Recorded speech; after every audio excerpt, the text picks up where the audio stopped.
안녕하세요. 저는 40대 초반 여성입니다. 현재는 서울에 살고 있고 아들아이 하나를 두고 있어요. 남편과는 27쯤 결혼했고 지금 15년쯤 같이 살고 있습니다. 저는 집안 형편이 그다지 좋지 않아서 고등학교도 제대로 나오지 못했거든요. 제 나이 또래에선 그런 분들이 잘 없긴 해요. 그래서 매사에 자신감이 좀 없는 편이었고 누군가가 저를 좋아해 줄 거라고 한 번도 생각해 본 적이 없었습니다. 그래서 저를 좋다고 하는 남편에게 마음이 갔고 별다른 고민 없이 결혼했어요. 지금 와서 돌이켜보면 저도 저 자신에게 자신감을 좀 느끼고 다른 인생을 살아보려 노력하고 도전이라는 걸 좀 했다면 조금 더 다른 인생을 살고 있었을지도 모르죠. 지금 남편과 결혼하지 않았을 수도 있고 말입니다. 남편과 결혼한 건 후회하지만 후회하지 않아요. 물론 남편은 좋은 사람이 아니고 저는 남편 때문에 고생을 많이 했지만 제 아들을 만났잖아요. 아들은 엄마를 너무 사랑하고 저도 아들을 너무 사랑하거든요. 세상에 이런 효자가 없을 만큼 엄마를 잘 따릅니다. 그러니 후회하지는 않아요. 하지만 그런데도 제 결혼 생활은 늘 고통의 연속이었습니다. 첫 번째는 남편 때문이었고 두 번째는 바로 시어머니 때문이었어요. 먼저 남편에 대해 이야기하자면 남편은 결혼하고 얼마 되지 않아 바로 태도가 바뀌었습니다. 그전에는 정말 다정하고 좋은 사람인 줄 알았는데 그렇지 않더라고요. 매일 술을 마시고 들어와 술주정 해댔고 어느 날은 때리기도 했어요. 그리고 시도 때도 없이 일을 그만두고 집에서 노느라 생활비를 가져다 주지 않아서 제가 식당 일 같은 것들을 하며 생활비를 충당한 적도 많았습니다. 그런 주제에 가부장적이기까지 해서 말끝마다 여자는 하며 저를 통제하고 늘 위에 서려고 했어요. 그러다 결정적으로 사기를 당하는 바람에 우리 집까지 날려먹고 시어머니 댁으로 들어가야 했습니다. 아마 그때가 제 인생에서 가장 힘든 시기였던 것 같아요. 전 재산이었던 집을 날려먹고 저를 그렇게 싫어하고 탐탁치 않게 생각하며 남편보다 더 했으면 더 했지 덜하지 않은 시댁으로 진짜 시집살이 하러 들어가야 했으니 말입니다. 시어머니는 정말이지 저를 마음에 안 들어 하셨거든요. 그냥 평범한 집안의 평범한 학벌과 재력 뭐 하나 특출난 것 없는 남편이었지만 저 같은 사람에게 주기는 너무 아까우셨나 봐요. 어디서 저렇게 가진 것도 없고 못 배운 걸 데리고 와서는 정말 하나도 마음에 드는 게 있어야 청을 붙이든가 하지.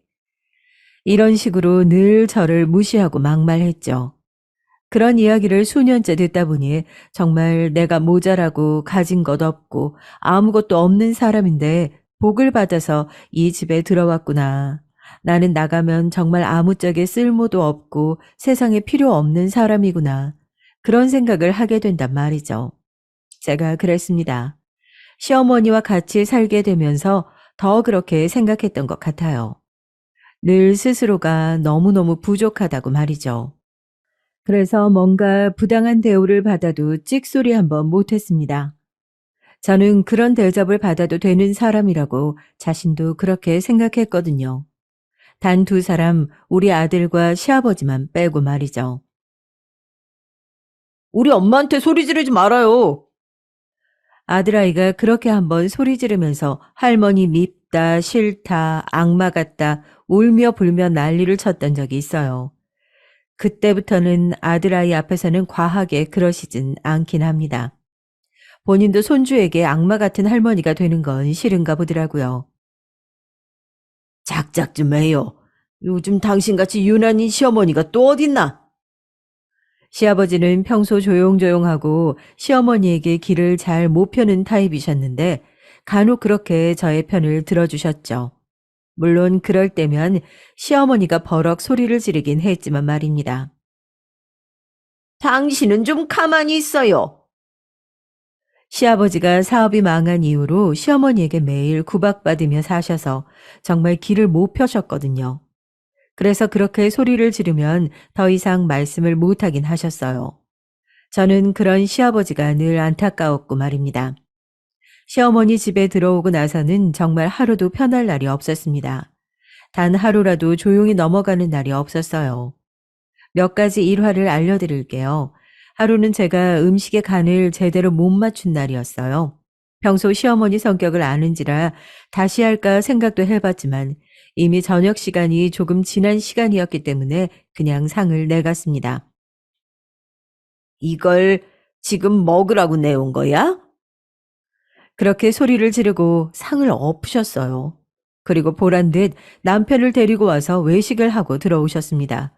저는 집에서 엎질러진 상을 치우고 있는 반찬으로 밥을 억지로 먹었어요. 울면서 말이죠. 보나마나 이것들을 다 버리라고 할 텐데 아깝잖아요. 또 어느 날은 빨래를 잘못해서 옷이 줄었는데 그 옷을 그대로 제 얼굴로 집어던지셨죠. 물에 젖은 옷이 아프게 얼굴에 맞아 멍이 든 적도 있었습니다. 제가 남편에게 뭔가 하기 싫다거나 남편이 요구하는 것들에 안 하겠다는 식으로 이야기해도 바로 손이 뒤통수로 날아왔어요. 자기 마음에 들지 않으면 시도 때도 없이 저에게 폭력을 써댔죠. 저는 그게 당연한 줄 알고 살아왔습니다. 내가 부족하니까, 내가 모자라니까요.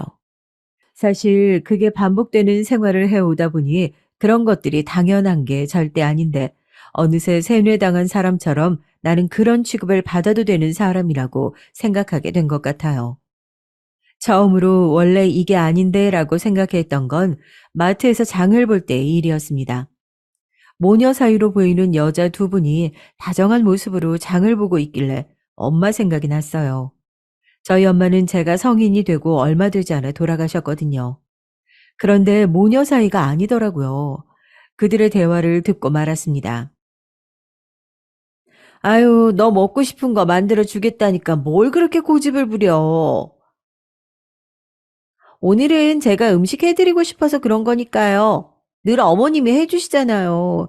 물론 어머님이 해주시는 것만큼 맛은 없겠지만 그래도 며느리가 해주는 밥 한번 드셔보세요. 아유, 남의 집 귀한 딸 손에 물 묻히자고 우리 집에 데려온 거 아니라니까. 그러네. 그냥 내가 해주는 거 드세요, 며느님. 아니에요. 제가 해드릴게요, 어머니.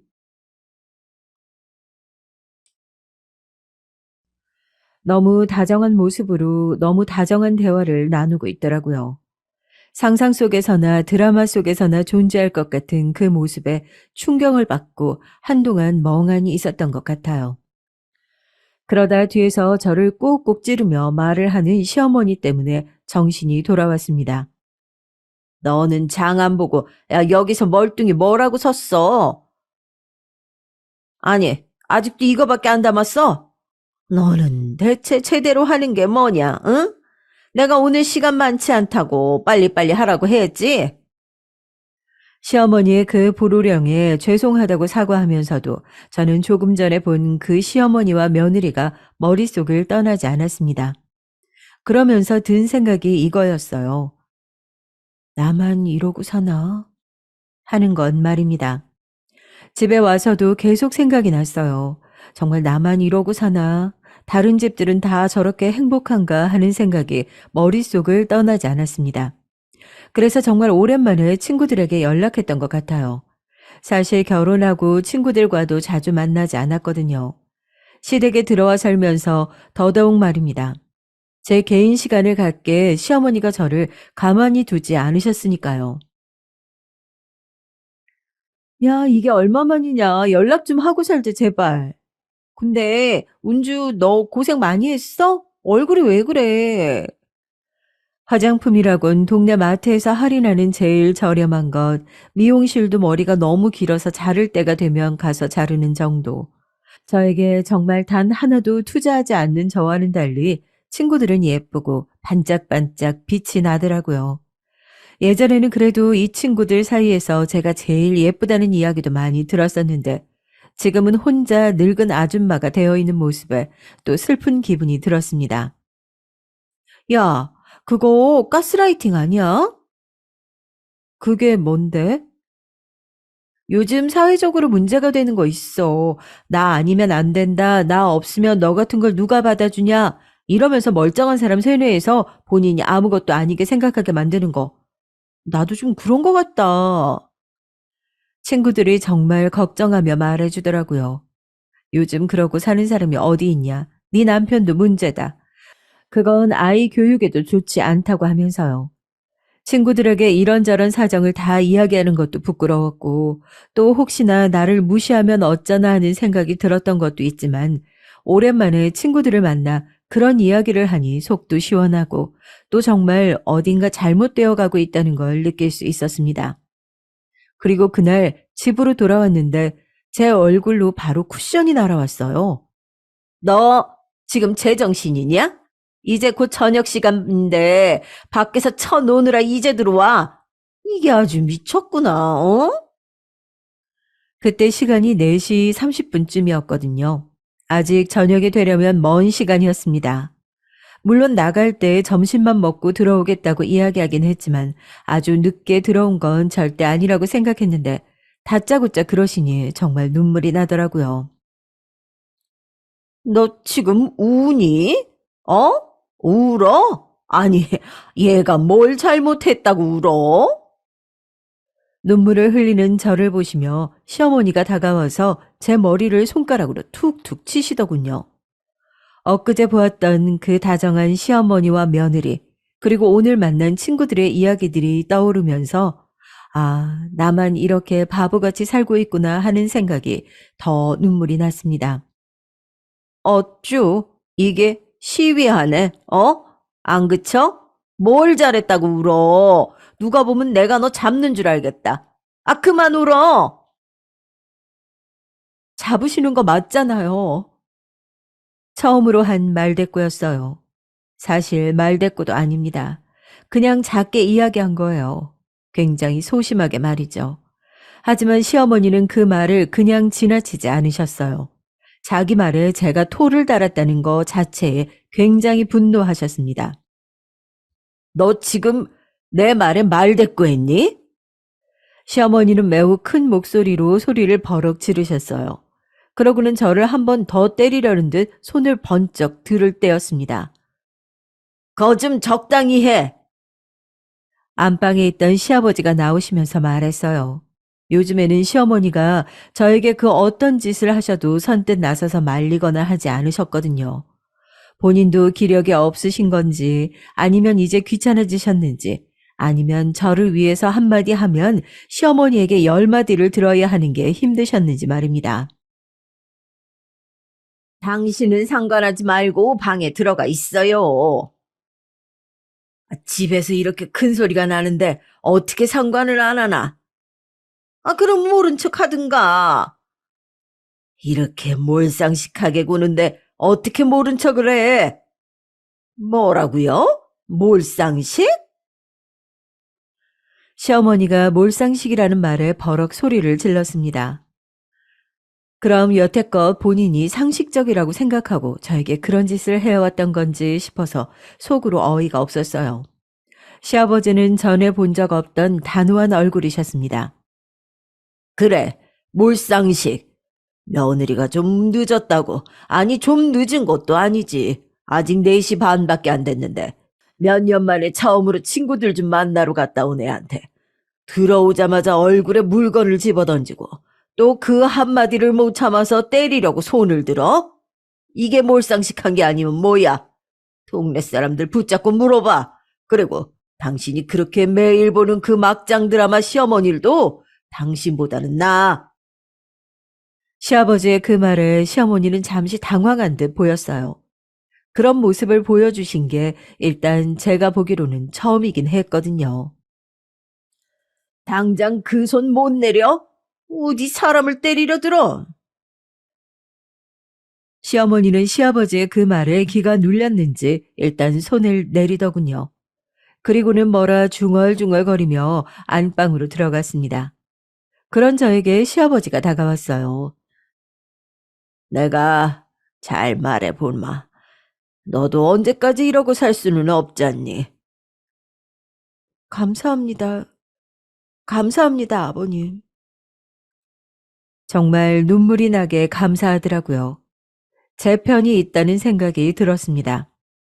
요즘은 남편조차 제가 시어머니에게 이런 취급을 받는 걸 모른 척 해왔거든요.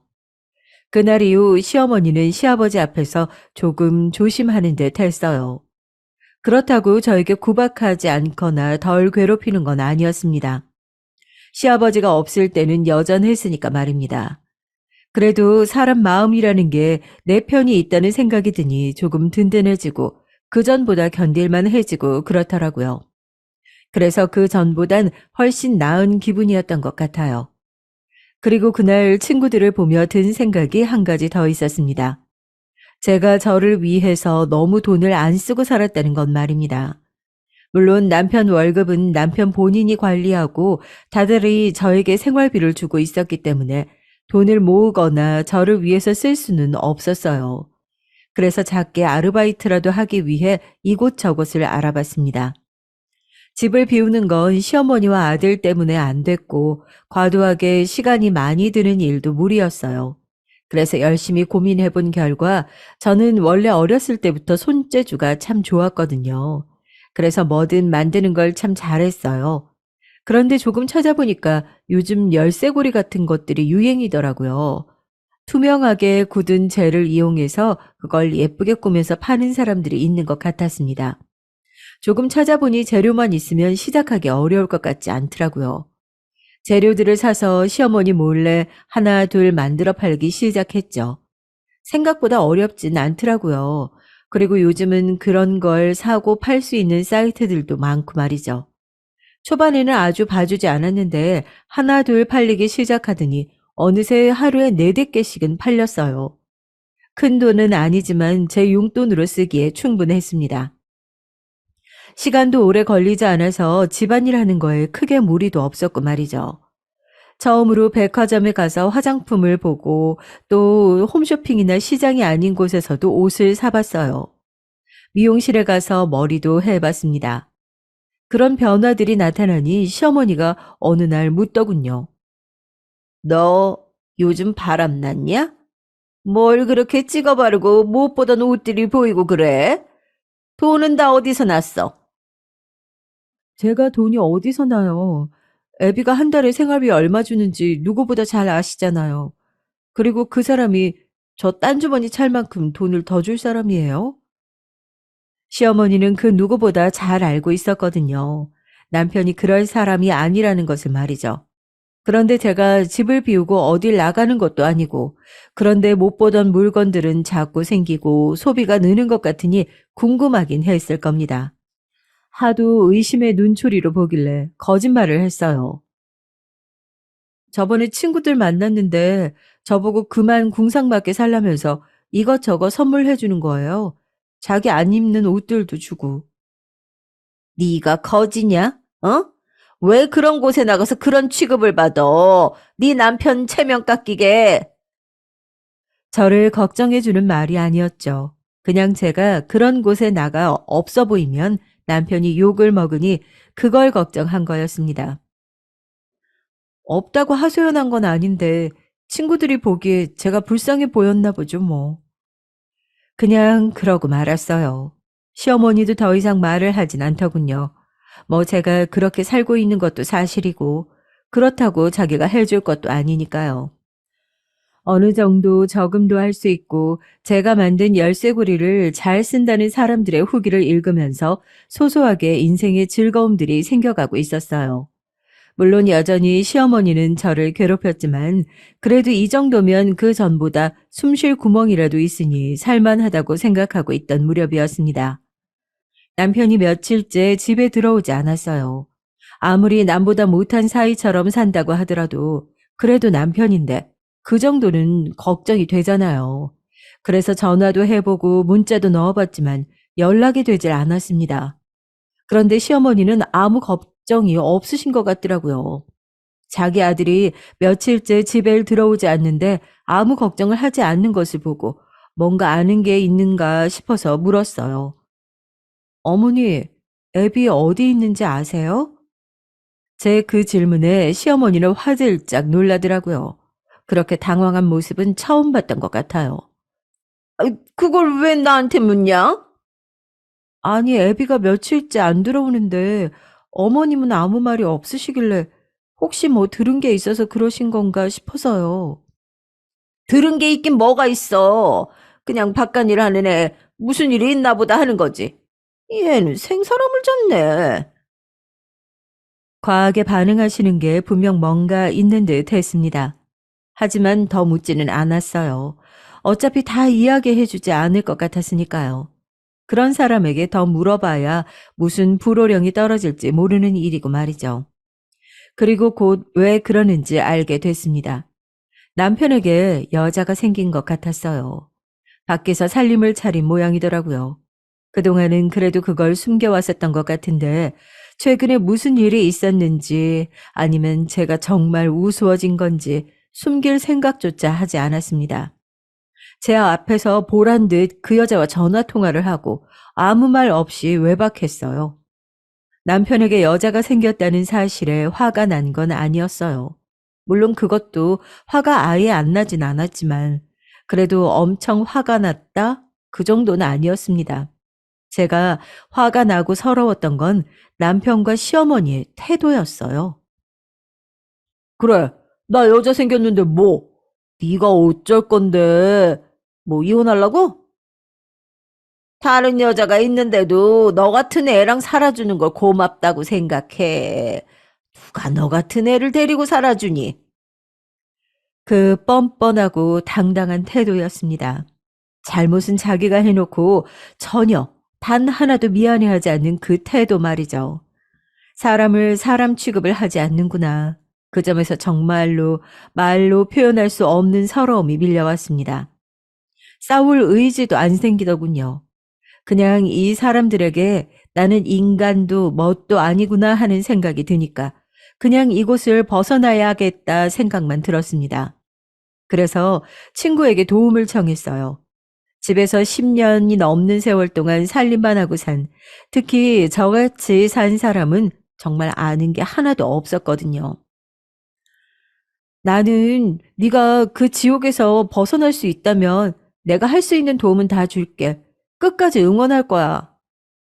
친구는 그렇게 말해주며 저에게 변호사 한 분을 소개해 줬습니다. 그분은 수임료도 아주 최소로 받으셨어요. 나중에 여유가 되면 더 달라고 웃으면서 말씀하셨습니다. 최대한 증거를 많이 모으세요. 지금 은주 씨 이야기 들어보니까 은주 씨 앞에서 아무렇지 않게 내연녀에 대해 이야기하고 또 시어머니도 아무렇지 않게 학대하는 것 같은데 최대한 그런 것들을 녹음하던 아니면 문자 같은 거 남겨주든 다 남겨두셔야 합니다. 그리고 저에게 바로 주시면 제가 알아서 하겠습니다. 저는 그 말을 아주 잘 들었어요. 남편과 시어머니는 단 한 번도 제가 이 집을 떠날 생각을 하고 있다는 의심조차 하지 않았죠. 그들에게 저는 그런 사람이었습니다. 막대해도 감히 이 집을 떠날 생각을 단 하나도 하지 못하는 바보, 머저리요. 전에는 엄청나게 서럽기만 했던 그 점이 지금은 오히려 증거를 모을 수 있어 아주 좋은 점이었어요. 그들은 아무렇지 않게 제 앞에서 변호사님이 말씀하셨던 그 유책 사유에 해당하는 말들을 했으니까 말입니다. 내가 다른 여자가 생긴 건 다 당신 탓이야. 그렇게 하루 종일 집에서 밥이나 하고 자기 꾸미지도 않고 아줌마처럼 늙어가지고 그런 여자를 보고 어떤 남자가 마음이 동하냐? 내가 꾸밀 시간이나 여유를 줬어? 한 달에 정해진 생활비로 그것도 빠듯하게 주고 어디에 썼는지까지 보고받으면서 내가 어떻게 꾸미고 살아? 야, 남들은 그래도 다 아껴가면서 잘만 살더라. 한 달에 30만 원 주는 걸로 어떻게 그렇게 사냐? 내가 너무 화가 나서 버럭 소리를 질렀더니 시어머니가 방 안으로 들어왔어요. 이 년이 보자 보자 하니까 지 주제도 모르고 지 남편한테 소리를 질러? 어? 너같이 아무 쓸모없는 년 먹이고 재워주면서 데리고 살아주는 것만으로도 감사하다고 해야지. 어디서 남편한테 말댔고요? 어? 제가 그냥 사는 거 아니잖아요. 저도 집안일 하고 애 키우고 다 하잖아요. 시어머니의 손이 제 볼로 날아들었습니다. 짝 하는 아주 큰 소리가 울려 퍼졌어요. 이 년이 또 맞을 짓만 하지, 어? 어디서 말댔구야? 운동을 하러 갔던 시아버지가 집으로 들어오기 전까지 시어머니의 막말과 폭력은 계속됐습니다. 그리고 그 모든 대화의 내용은 고스란히 녹음이 됐어요. 이 정도면 충분하겠네요. 아니, 충분하고도 남음이 있어요. 그리고 그동안 생활비는 계좌로 받으셨죠? 그 내역도 저한테 주세요. 본격적으로 이혼 소송 준비에 들어갔습니다. 그간 모아온 자료들을 세세하게 검토한 변호사분은 제가 남편에게뿐만 아니라 시어머니에게도 정신적, 신체적 피해 보상금을 받을 수 있을 것 같다고 하시더군요. 그리고 저는 서울 변두리에 작은 방 한 칸을 얻었어요. 월세로 말입니다. 그리고 아들에게는 미리 말했습니다. 엄마는 아빠와 이혼 소송을 준비 중이고, 그리고 곧 이 집에서도 나갈 거니까 너도 준비하고 있으라고 말이죠. 난 무조건 엄마 따라갈 거야. 그리고 무조건 엄마 편이야. 아들의 그 말에 힘이 났습니다. 최대한 아들이 모르게 하려고 해왔다고 하지만 어떻게 모를 수가 있었겠어요. 알면서 숨죽이고 방 한쪽에 몸을 수그리고 있었을 아들을 생각하니 눈물이 앞을 가렸어요. 그리고 때를 기다렸습니다. 바로 집을 나올 때 말이죠. 그리고 얼마 지나지 않아 바로 그때가 왔어요. 남편이 그 상간녀를 집으로 데려온 것입니다. 제가 없는 사이 말이죠. 아들을 학원에 보내놓고 집으로 들어왔는데 웬 모르는 여자와 시어머니가 다정하게 이야기를 나누고 있더라고요. 제가 들어서는 걸 보고도 남편은 전혀 놀라지도 않길래 처음에는 시어머니 손님인가 했어요. 뭐 그렇게 일찍 와? 남편이 그렇게 이야기하더군요. 남편의 그 아는 척에 상간녀가 저를 돌아봤습니다. 저보다 한 67살은 어려 보이는 여자분이었어요. 딱히 인물이 엄청 좋다기보다는 자신을 굉장히 잘 꾸미고 다니는 여자분이었습니다. 화장도 진했고 말이죠. 너는 일찍 들어오라고 할 때는 천천히 오더니 오늘은 내가 천천히 와도 된다고 했는데 일찍 왔네. 대체 마음에 드는 구석이 단 한 곳도 없으니 이건 원. 아, 그럼 저한테는 형님이 되시는 건가요? 제가 어안이 벙벙해서 멍한 얼굴로 그냥 세 사람을 가만히 보고 있었어요. 그랬더니 시어머니가 가까이 와서 작게 속삭였습니다. 대충 모른 척하고 방 안으로 들어가 있어. 어차피 네가 여기서 난리 쳐봐야 달라질 것도 없으니까. 시어머니는 저에게 그렇게 살벌한 얼굴로 말하고선 뒤를 돌아 그 여자를 향해 웃었습니다. 알고 봤더니 그 여자분은 집에 돈도 꽤 있는 여자인 것 같더라고요. 두르고 온 것들도 비싸 보였고 말입니다. 아마 시어머니는 저를 치우고 그 여자를 며느리로 맞을 꿈을 꾸시고 있는 듯 했어요. 저는 조용히 방으로 들어왔습니다. 그리고 짐을 쌌어요. 아이가 학원을 마치는 시간을 계산해 챙긴 짐을 들고 방 안에서 나왔어요. 이 집에서 10년이 넘는 세월 동안 살았는데 제 것이라고 할 만한 물건들은 그냥 가방 하나에 다 챙겨지더라고요. 짐을 챙기는데 그 사실이 더욱 슬펐습니다. 그렇게 방문을 열고 나왔는데 그 상간녀는 아직 가지 않고 있더라고요. 혹시 몰라 방 안에서 녹음기를 켜서 나온 게 다행이라는 생각이 들었습니다. 어머, 집 나가시게요? 그러실 필요 없어요. 저는 오빠랑 결혼할 생각은 없거든요. 제가 챙겨 나온 짐에 시어머니와 남편이 놀랐다가 그 상간녀의 말에 2차로 놀란 듯 상간녀를 바라봤습니다. 저기, 나랑 결혼할 생각이 없다고? 당연하지. 전에도 말했잖아. 아, 그거야 내가 마누라가 있어서 한 말 아니었어? 정리하면 해결될 문제잖아. 오빠, 내가 뭐가 모자라서 애 딸린 이혼남이랑 결혼을 해. 나 그러면 부모님께 재산 상속 하나도 못 받아. 가만히 이야기를 듣고 있던 시어머니가 말을 보탰습니다. 아이, 그러면 우리 아들을 왜 만나는 거니? 저한테 설설 기면서 잘해주는 게 귀엽잖아요. 상간녀의 그 말에 그녀를 제외한 모든 사람이 할 말을 잃었습니다. 웃음이 나더군요. 저런 취급을 받으면서 떠받들듯 모셨는데 정작 자신을 장난감으로 생각하는 여자에게 남편이 휘둘렸다는 사실이 말입니다. 저는 상관하지 않고 현관 쪽으로 걸어갔어요. 아니, 나가실 필요 없다니까요? 나 이 꼴 다 보고도 참고 살면 그게 정말 멍청한 게 아닐까요? 제 말에 상간녀는 잠시 생각하더니 고개를 끄덕였습니다. 하긴 바람난 여자 집으로 불러들인 오빠 어머니도 제정신은 아닌 것 같네요. 그렇지? 남편은 상간녀의 그 말에 찍소리도 못하고 뭔가 생각하는 듯 앉아 있더군요. 저에게는 손부터 들었을 사람이 말입니다. 당황했던 시어머니가 저를 향해 걸어오는데 저는 그냥 그대로 나왔어요. 그 뒤로 저를 향해 악을 쓰는 시어머니의 목소리가 들려왔죠. 야, 이년아, 너 지금 나가면 정말 가만히 안 둬? 어? 그리고 절대 다시는 이 집으로 못 들어온다. 어? 어차피 다시 들어가는 게 악몽일 텐데 그런 협박이 통할 리가 있겠어요. 저는 그대로 그 집을 나와 학원을 마친 아이를 데리고 얻어둔 그 집으로 갔습니다. 이제 엄마랑 둘이 사는 거야? 어, 왜 싫어? 아니, 너무 좋아서. 나 할머니 아빠 다 싫어. 아들의 그 말이 다시 한번 눈물이 나올 것 같았어요. 하지만 참았습니다. 그리고 그날 이후로 제 이혼 소송의 진행은 급물살을 탔어요. 그동안 시어머니에게 맞았던 것들도 증거로 남긴 것들이 많아서 이혼 소송 외에 시어머니에 대한 소송도 따로 진행할 수 있다고 하더군요. 그래서 그렇게 하기로 했습니다. 소장이 쓰여지는 동안 남편에게 한 번 더 연락이 오긴 했어요.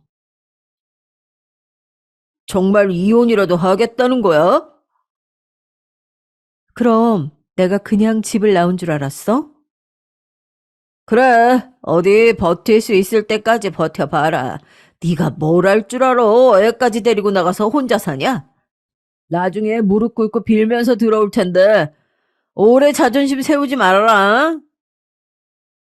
남편은 정말 제가 나중에 빌면서 들어갈 거라고 생각하는 것 같더라고요.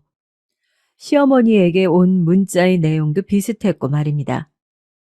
나중에 울며 불며 잘못했다고 용서해달라고 했다간 너 내 손에 죽는다.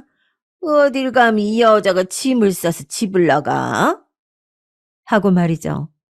하지만 그들은 얼마 지나지 않아 제 말이 진심이었다는 사실을, 그것도 아주 본격적으로 준비까지 해오고 있었다는 사실을 알게 됐습니다. 소송장이 2개가 날아갔으니 말입니다. 소장을 받은 이후로 제 전화통은 말 그대로 불이 났어요. 남편과 시어머니가 번갈아 가며 전화를 해댔죠. 우선 남편은 정말 놀란 것 같더라고요. 제가 이혼 소송을 할 줄은 정말 단 한 번도 생각해보지 못한 사람 같았습니다. 이거 진심이야? 너 제정신 맞지?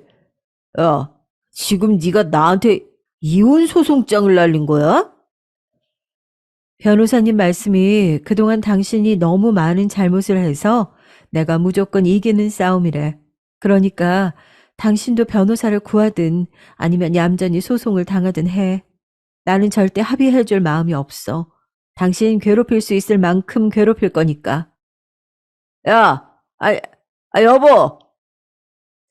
남편이 다급한 목소리로 불렀지만 저는 전화를 그대로 끊었습니다. 그리고 시어머니 전화는 받지도 않았어요. 그 목소리조차 소름 끼치게 듣기 싫었거든요. 그랬더니 장문에 문자가 와 있었습니다.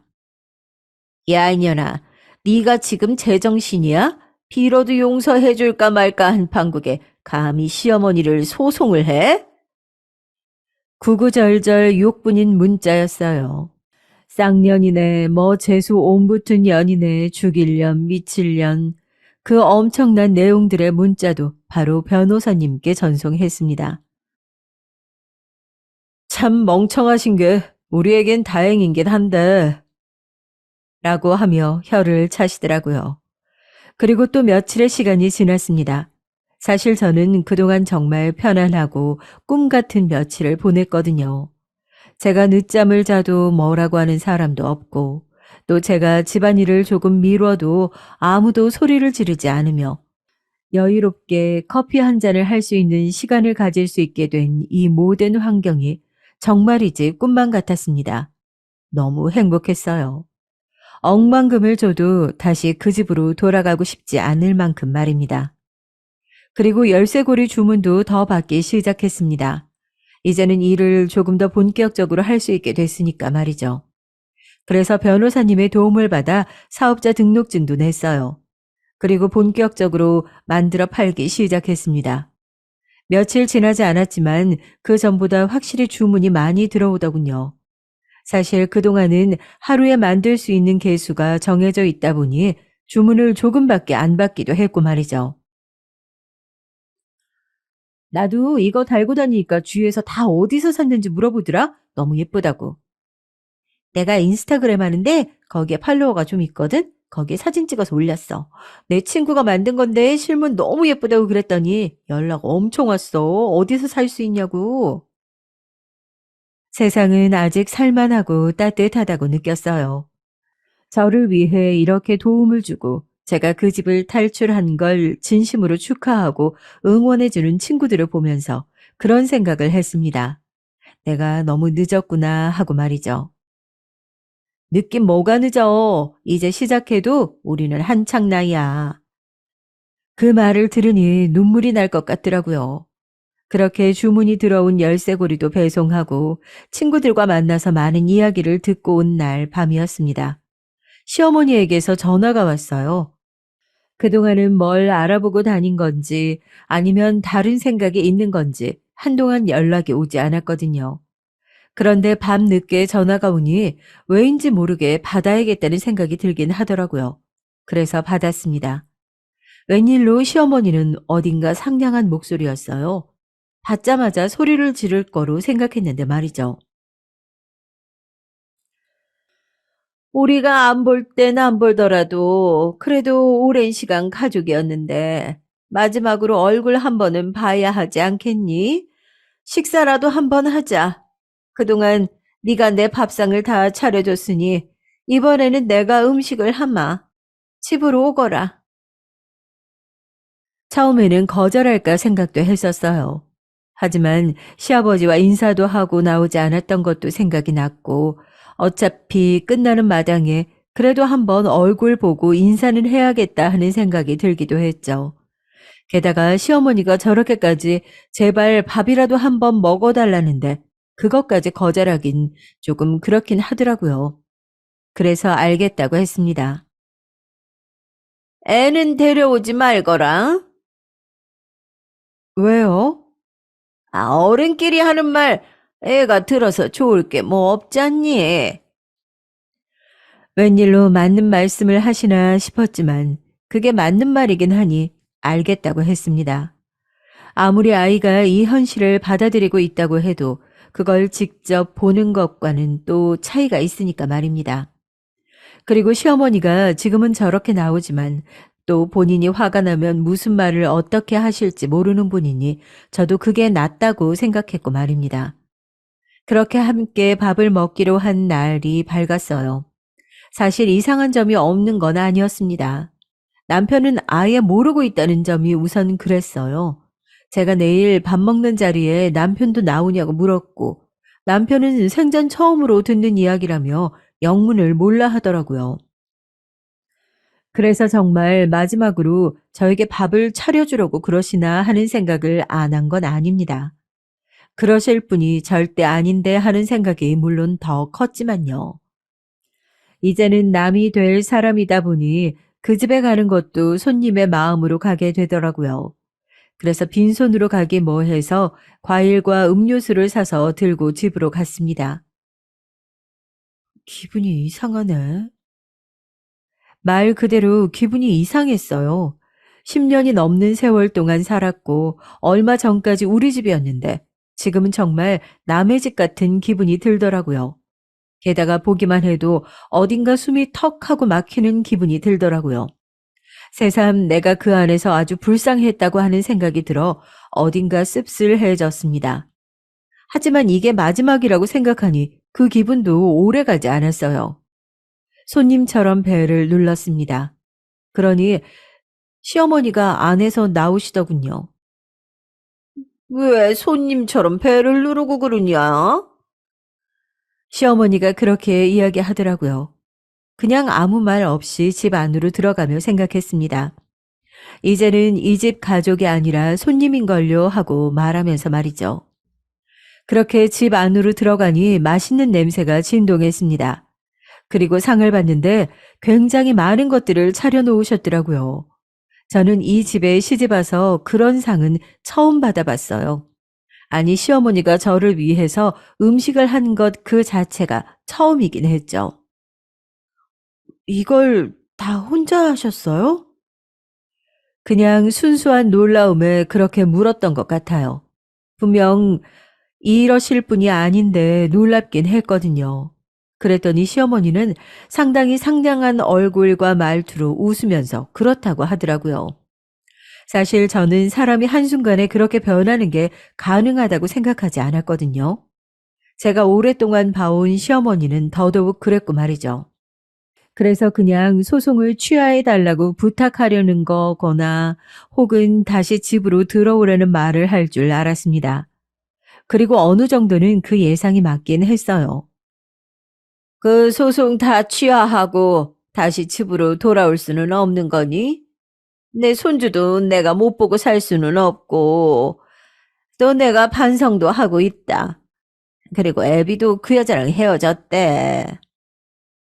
나중에 알게 된 사실이지만 남편은 그 여자랑 헤어진 게 아니라 일방적으로 차인 거긴 했습니다. 제가 이혼 소송을 했다는 사실을 알게 된 그 상간녀는 바로 남편을 찾다고 해요. 자기는 남편과 결혼하거나 미래를 꿈꿨던 적이 단 한 번도 없다면서 말이죠. 이제 끈떨어진 이혼남이 된 거죠.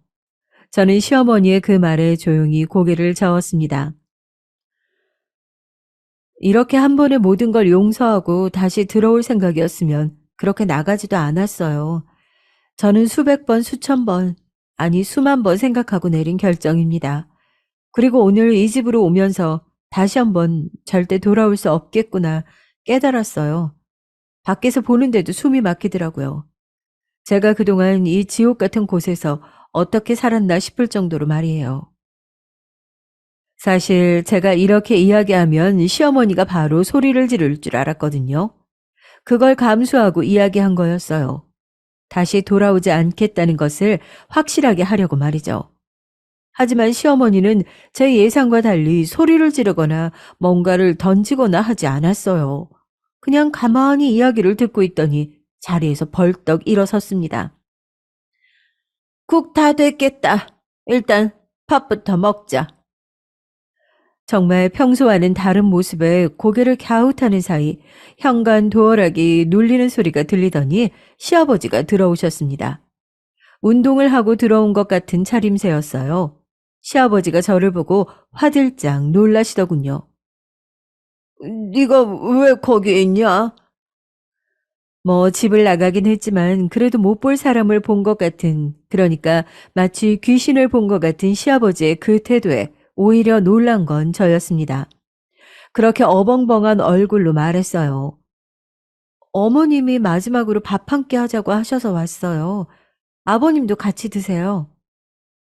그때 주방에서 국을 들고 나오던 시어머니가 시아버지를 발견했어요. 그리고 시어머니가 놀란 듯 물었습니다. 아니, 당신 오늘 저녁 먹고 온다더니? 그거 취소돼서 일찍 왔는데, 당신 지금 시아버지가 뭔가를 말하려고 했고 시어머니가 그런 시아버지를 가로막고 제 앞에 국그릇을 탁 하고 내려놨어요. 당신 밥 먹을 거 아니면 방으로 들어가 있어요. 그리고 단호한 말투로 그렇게 말했습니다.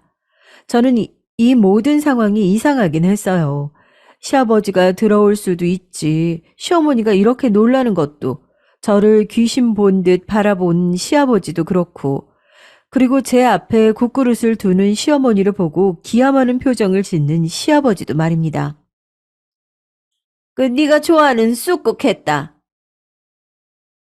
어머니는 이거 안 좋아하시잖아요. 결혼하고 얼마 되지 않아서 쑥국을 끓였다가 뒤통수를 맞은 기억이 있거든요. 너는 시어머니 식성 하나도 아직 파악이 덜 됐냐면서 말이죠. 그 이후로는 좋아하지만 구경도 못 해본 쑥국이었습니다. 너 먹으라고 했어. 먹어. 꼭꼭 씹어 먹어라. 많이 먹어.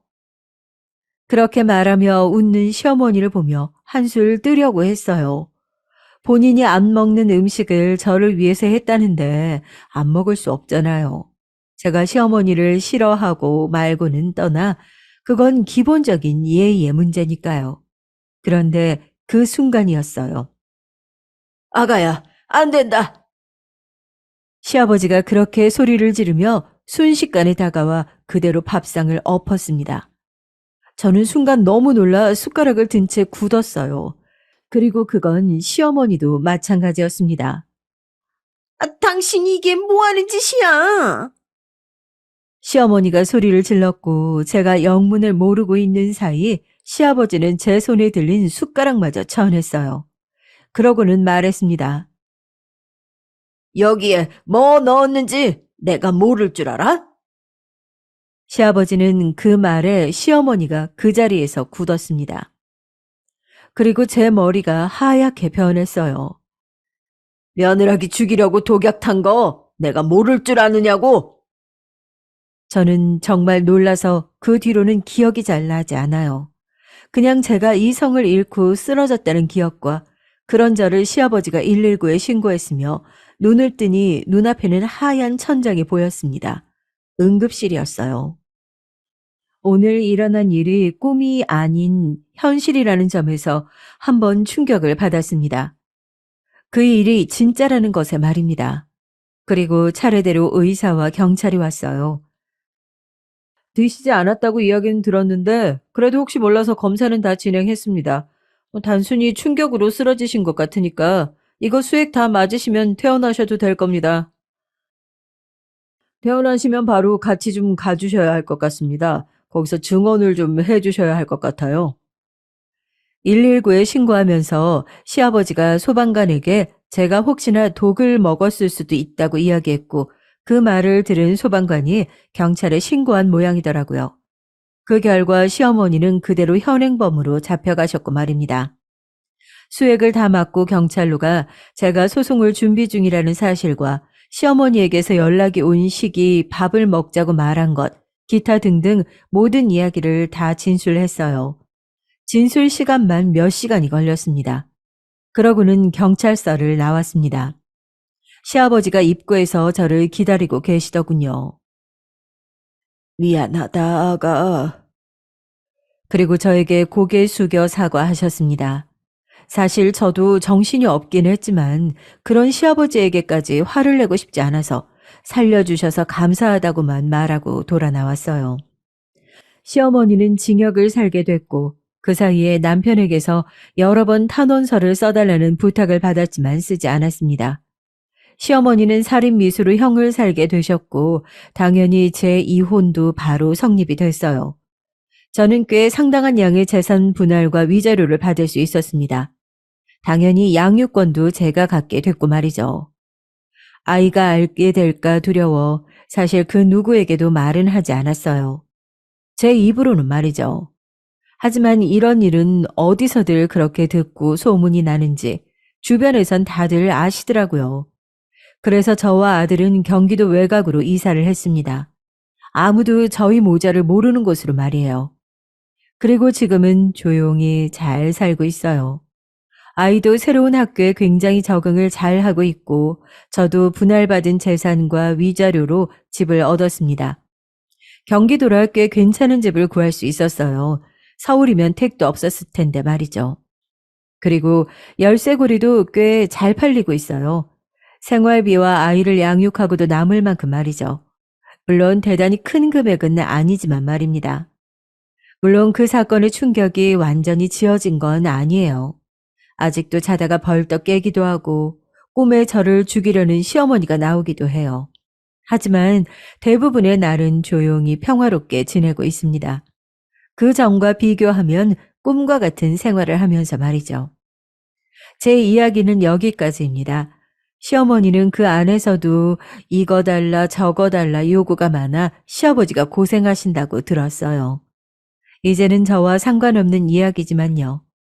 남편도 소문이 다 나는 바람에 직장을 옮겨야 했고 시아버지는 조금 안 된 기분이 들지만 남편은 업보라고 생각합니다.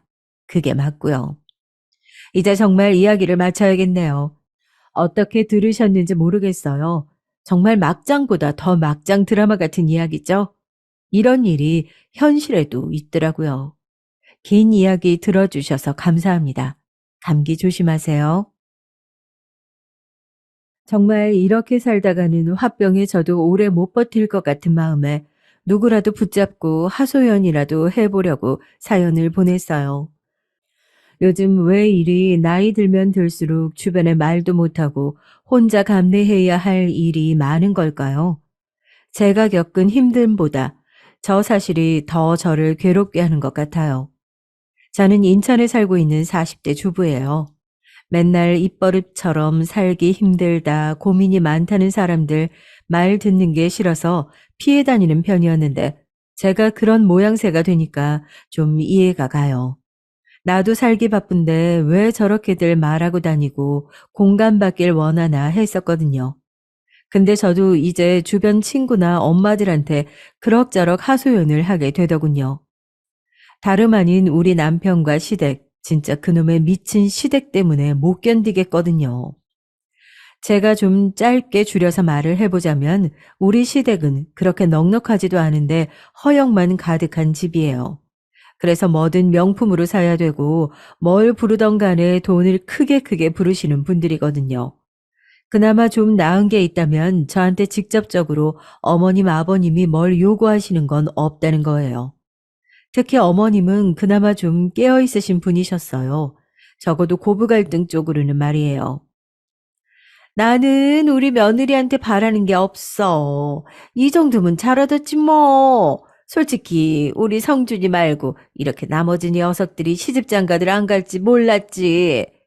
그러니 한 녀석만이라도 간 게 어디냐? 나이 먹어서 이렇게 자식들 옹기종기 데리고 사는 거 진짜 사람들한테 흉이고 창피야. 아유, 왜 이렇게들 안 나가는지 모르겠다. 이렇게 말씀을 해주시는 건 감사하긴 한데 왜 어머님이 멀쩡한 것 같으면 나머지 주변 사람들이 저를 가만히 못 놔둬서들 안달인 걸까요? 시댁은 그다지 넓지도 않은 30평대의 집에 아버님과 어머님 그리고 아주버님, 시누이 이렇게 5식구가 살고 있었어요. 심지어 막내 시누는 30대가 넘었고 아주버님은 40대 중반이시거든요. 나이가 들 만큼 들어있는 자식들과 계속 살고 계시는 거예요. 시부모님은 6, 70대이시고요. 그 사이에 껴있는 우리 남편은 대체 어디서 그런 몹쓸 효자병에 걸렸는지 모르겠더라고요. 우리 엄마 아빠 고생 진짜 많이 하셨어. 내가 제대로 책임져 드려야지. 그리고 형이랑 동생들도 아무도 결혼을 안 하고 있잖아. 우리 미선이가 제대로 손녀 역할을 해야 해.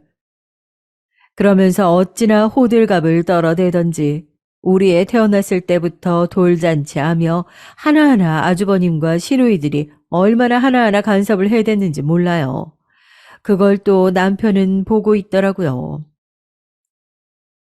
우리 형이나 동생들은 자식이 없고 조카가 얘 달랑 하나뿐이잖아. 얼마나 귀하겠어. 예뻐서 그러는 건데 당신이 좀 이해해봐. 나도 처남네 애 태어났을 때 그렇게 축하해줬잖아. 남편은 제 사촌 남동생 돌잔치에 가서 30만 원을 내고 온 것을 그렇게 생색을 내더라고요. 오죽하면 이 사실을 지네 집, 그러니까 시댁 갔을 때에도 거들먹거리면서 자랑을 하는 거예요. 그쪽 처남이 아들 하나밖에 없는 집이더라, 엄마. 그래서 그런지 손님도 많지 않았어. 내가 그나마 사촌 매형으로 크게 좀 쐈지. 이 사람 기 좀 살려주고 말이야. 누가 보면 무슨 한 몇백만 원 내주고 온 줄 알겠어요. 그날 갔었던 사람은 부모님 혼자만이 아니라 저도 있었고요. 우리 애도 있었거든요. 세 식구 가서 보통 10만 원이 평균이긴 한데 거기서 30만 원 낸 거면 많기는 하다고 생각해요. 그런데도 그걸 그렇게 몇 달 내내 생각날 때마다 계속 곱씹을 정도로 그리 대단한 금액인지는 잘 모르겠더라고요. 그러면서 또 어머님은 마냥 듣고 계시면서 본인 아들 칭찬을 하시는데 제가 뭐 불쾌할 만한 건 없었지만 어쨌든 이런 흐름이 싫었어요. 네가 제대로 그 집 사위 노릇하고 왔네. 그래, 그렇게 해야 어른들한테 칭찬받고 가정을 편하게 하는 거다. 누구든 그런 역할을 해야지, 그럼. 어딜 봐도 맞는 말이고 제 기분을 거슬리게 할 것이 없는데 남편이 으스대며 엄마한테 앵앵거리는 꼴이 보기 싫었나 봐요. 그런 얘기를 하면 또 아주버님은 옆에서 은근히 꼬집어대면서 자기 동생에 대한 열등감을 이상하게 표현하더라고요. 뭘 30만 원씩이나 해? 직계가족도 아니고 사촌이라며. 그럼 그냥 가서 밥 먹고 축하해주고 먹은 만큼 내면 되는 거지. 너는 사업한다는 녀석이 그렇게 돈 쓸 때 못 쓸 때 구분을 안 하고 해프냐? 이렇게 퉁명스럽게 대꾸하는데 어딜 봐도 자기 동생을 향한 자격지심이란 건 알겠지만 저는 그 소재거리가 되어서 그런지 기분이 나쁘더라고요. 그래도 일단은 그냥 넘기겠다고 마음먹었고 제발 남편이 그런 얘기 좀 그만했으면 좋겠는 거예요. 이제 반대로 우리 집 이야기를 해보자면 저희 집은 아빠가 일평생 자그마한 세탁소를 하셨고 엄마도 엄청 검소하신 편이에요. 어떤 때에는 진짜 왜 이렇게까지 해야 할까 싶을 정도로 절약을 하셔서 가끔 남편 보기 창피할 때도 있었답니다. 남편한테 반찬 하나 갖다 주면서도 이런저런 설명을 하는데 저도 민망스럽고 남편도 약간 짜증스러워 보여서 옴짝달싹을 못했어요. 이보게 박서방, 이거 내가 다 산에서 하나하나 뜯어가지고 온 나물이야. 이거 껍질 벗겨가지고 먹을 만한 게 만드느라 얼마나 고생했는지 몰라. 이거 봐봐. 벌써 손끝이 다 벗겨지고 그냥 새까매졌잖아. 하여간 셋이서 맛있게들 잘 먹어봐. 엄마가 이렇게 힘들게 나물을 무쳐왔는데 남편은 영 시큰둥한 표정으로 봤더라고요. 그래도 신혼 초 때까지만 해도 감사하다는 표현을 하기는 했어요. 하지만 시간이 점점 지날수록 약간 빈정거리는 투로 말을 하더라고요. 이때도 전 제가 예민하게 잘못 들은 줄 알았어요. 저 장모님, 이제 이런 거 그냥 저희가 알아서 먹어도 될 것 같은데 맨날 고생하시잖아요. 이거 갖고 오신다고 힘들게 왔다 갔다 하시고 장모님이 힘드실 것 같으니까 안 주셔도 돼요. 딱 들을 때 말이야 되게 우리 엄마를 생각하는 것 같지만 표정은 되게 귀찮다는 듯 느껴졌거든요. 엄마는 이런 속내를 들여다보며 불쾌해하는 제 속도 모르고 그냥 허허 웃으면서 말하는 거예요. 아이고, 이런 게 다 내 기쁨이지. 뭐 반찬 하나 만들어 놓나 먹으면서 자식 얼굴 보는 게 제일 좋은 거 아니겠어? 내가 걱정할 거 하나도 없어. 그 신경 안 써도 되네. 아이고. 역시 제 예상이 맞았던 건지 엄마의 이런 말에 남편은 미간을 슬쩍 찌푸리더니 입술이 삐뚤어지더군요. 우리 엄마가 단순히 왔다 갔다 하는 걸로 그치는 것이 아니고 점심 식사 때쯤 맞출 때에는 저희랑 같이 식사하러 가실 때가 종종 있거든요. 그래봤자 한 달에 두어 번 정도요. 근데 이것도 약간 귀찮은 듯 대하더니 어느 시점부터는 아예 대놓고 자리를 피하더군요. 장모님, 제가 회사에 볼 일이 있어서 들어가 봐야 될 것 같아요. 이 사람이랑 미선이랑 셋이 맛있는 거 드시고 또 뵙겠습니다.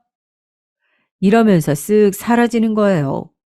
이렇게 남편이 향한 회사에는 얼마 많지 않은 직원들이 저희 어머님, 아버님이 가끔 번갈아 가면서 나오시고요. 거기다가 시누이들이 번갈아 가면서 장난하는 마냥 출근하는 곳이었습니다. 제가 이렇게 표현하는 것은 진짜 정말 어쩔 수 없이 그들을 고용하긴 했지만 왜 그 돈을 줘야 되는 건지 이해가 안 가서요. 저도 몇 번 남편에게 따진 적이 있어요. 왜 아가씨들은 다른 곳 안 가고 당신네 회사에서 일하는 거야? 제대로 하지도 않잖아. 솔직히 아무리 파트타임이라고 하지만 돈 너무 많이 주는 거 아니야? 우리가 그만한 여유가 있어? 제가 너무 전곡을 때리는 말을 했는지 남편은 부인도 못하면서 또 기분은 나빴는지 인상을 쓰면서 답하는 거예요. 걔네가 왜 하는 일이 없어? 문서나 회계 같은 일들을 할 게 얼마나 많은데. 내가 당신한테 부탁했더니 당신은 못하겠다며. 안 한다고 할 땐 언제고? 엄한 걔네들한테 짜증이야. 그리고 일하는지 안 하는지 당신이 봤어? 아, 봤냐고. 이러면서 무조건 자기 동생들을 감싸고 도는 거예요. 그렇게 나오는 동생들 솔직히 일주일에 한두어 번 나오는지나 모르겠어요. 그런데 그렇게 나와서들 몇 시간 얼마 컴퓨터 두드리지도 않고 가거든요. 그래 놓고 한 달에 월 70만 원씩 주는 거예요. 저한테 말한 금액은 그게 맞는데 또 모르는 얘기잖아요. 얼마나 뒤에서 몰래 주고 있을지. 남편은 제 딴에 찔렸는지 저한테 마구 성질을 내더군요. 아, 당신 할 일이 그렇게 없어? 아, 왜 얘네 왔다 갔다 하는 뒷공무니만 보고 있는 거야? 이런 식이니까 대화가 안 되는 거예요. 그렇게 저한테 불평을 와악 하고 터뜨려 놓고선 끝에 가서 이상하게 모든 책임을 저한테 지우더군요. 대체 왜 맨날 이런 걸로 싸워야 되는지 모르겠다. 아, 당신은 이상하다고 생각 안 해? 왜 이런 얘기가 싸움으로 가냐? 내가 내 동생들 필요해서 채용해서 쓴다는데 그걸 그렇게 쫓아다니면서 감시하는 거야? 아, 이제 이런 것도 허락받아야 돼? 그러니 저는 늘 대화의 끝에는 신경이 곤두서 있고 결혼한 연차가 좀 지나다 보니 이제는 남편이 하는 말에 잘 대꾸를 안 하게 됐답니다. 그런데 제가 본격적으로 신경이 곤두선 것은 남편네 동창 모임에 갔을 때예요. 그때 남편의 옛날 대학 동기들 모임인데 하필 부부 동반이었거든요. 저는 가고 싶지 않았지만 남편이 하도 가자고 해서 간 거예요. 나 빼고 다들 자기 배우자들 데리고 나오는데 아, 내가 명이 안 서잖아. 당신은 대학 안 나와서 명 같은 거 챙길 일이 없을지 몰라도 아, 이쪽은 그런 게 좀 강해. 그러니까 이럴 땐 좀 같이 나와서 발 맞춰야지. 진짜 어이가 없어서 제가 뭐 대학을 다니기 싫어서 안 나왔나요? 집안 형편이 좋지 않았고 그때에는 정말 집에서 손 벌리는 게 힘들 때였어요. 나름 저한테는 아픈 과거이고 결혼하기 전 시댁에서 제 대학 졸업 여부를 갖고 물을 때 되게 고민하면서 했던 말이거든요. 그땐 걱정하며 들어주는 척 하더니 시간이 지나 이런 식으로 말하는 걸 보니까 부하가 치밀더군요. 당신은 나를 구슬려서 데려가려고 해도 모자랄 판에 지금 말을 그따위로 해야겠어? 지금 나 무시하는 거야? 아유, 됐어. 시끄럽고 옷이나 좀 잘 차려입고 와. 늦으면 안 돼. 이러면서 이날 장소까지 제가 알아서 대중교통으로 가게 하더군요. 자기는 회사에서 편히 차로 이동해놓고 말이에요. 그날 어떤 고급스러운 레스토랑을 하나 빌려가지고 모이긴 했는데 동기 모임이라 해놓고 그렇게들 많이 오지도 않았더라고요. 한 67쌍의 부부들이 오기는 했는데 그날 다들 어색하게 인사를 하고 앉기는 했어요. 근데 남편이 이날따라 뭘 그렇게 큰 소리를 치는지 자기가 회사를 운영하고 가족들도 같이 도와주고 있고 집을 먹여 살리고 있다는 걸 엄청 크게 어필하는 거예요.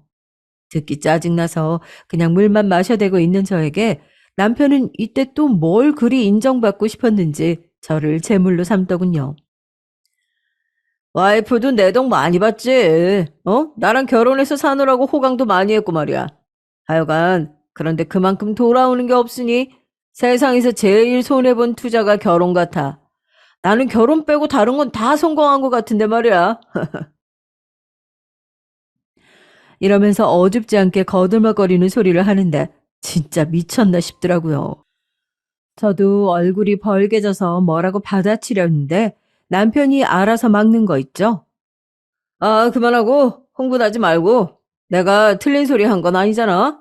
아무튼 좋은 자리 왔는데 당신도 이거나 먹어. 그만하고. 하지만 저도 약간 구질구질하게 이때 물고 늘어지기 시작한 거예요. 결국 모든 시선과 화제가 저희 쪽으로 몰려들게 됐죠. 내가 당신이랑 결혼해서 무슨 호강을 했는데? 뭘 돌아오는 게 없어. 내가 어떻게 뭘 해줘야 했는데? 이러니까 이제 맞은편 앉은 부부들이 당황해서들 말리기 시작하고 남편은 슬슬 인상을 구기더군요. 아, 이 여자가 왜 이래? 아, 왜 남의 모임 따라와서는 분위기를 망쳐? 아, 조용히 하고 마시기나 하라니까 진짜. 이러고 있는데 진짜 너무 서럽게도 맞은편 여자가 갑자기 이걸 중지하면서 한마디 하는 거예요. 정말 차라리 가족보다 남이 낫단 생각이 들었어요. 예, 성준아. 와이프 데리고 와서 그렇게 말하는 게 어딨어? 같이 와줬으면 고맙게 생각해야지. 저기 그만하시고 이거 좀 드셔보세요. 아기는 몇 살이에요? 어디 맡기고 오셨나 봐요. 이렇게 급하게 화제를 바꿔주니까 저도 좀 숨통이 트였어요. 그런데 이 순간 남편이 정말 미친 짓을 해버린 거예요. 그 여자분 상대 배우자분이 얼굴을 찌푸리고 자리에서 일어나 버릴 정도였어요. 수영이 너는 어쩜 그렇게 말하는 게 여전히 예쁘냐? 내가 그때 너랑 연애를 했어야 했는데 하여간 눈이 잘못돼가지고 어? 술이 웬 수지. 이러면서 저는 알아들을 수도 없는 도통 지 혼자만 하는 얘기를 떠벌리고 얼굴은 벌개져 있는 거예요. 이러니 옆자리에 있던 그 여자분 남편도 화가 나서 목소리를 높이게 됐고 분위기는 전체적으로 엉망진창이 되어버렸어요. 말씀이 좀 거북하네요. 옆에 계신 아내분한테도 실례 아닙니까?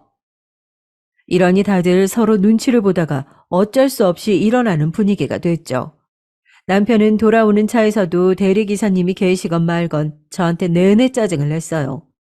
저는 술 취한 인간 상대로 뭘 싸울까 싶어 창밖만 내다보고 있었고 내 팔자가 어쩌다가 이렇게 된 건지 눈물이 줄줄 흐르더라고요. 결혼을 후회한다느니 다른 여자를 만날 걸 그랬다느니 그따위 말들을 제 면전에 대고 아무렇지 않게 하는 인간이었어요.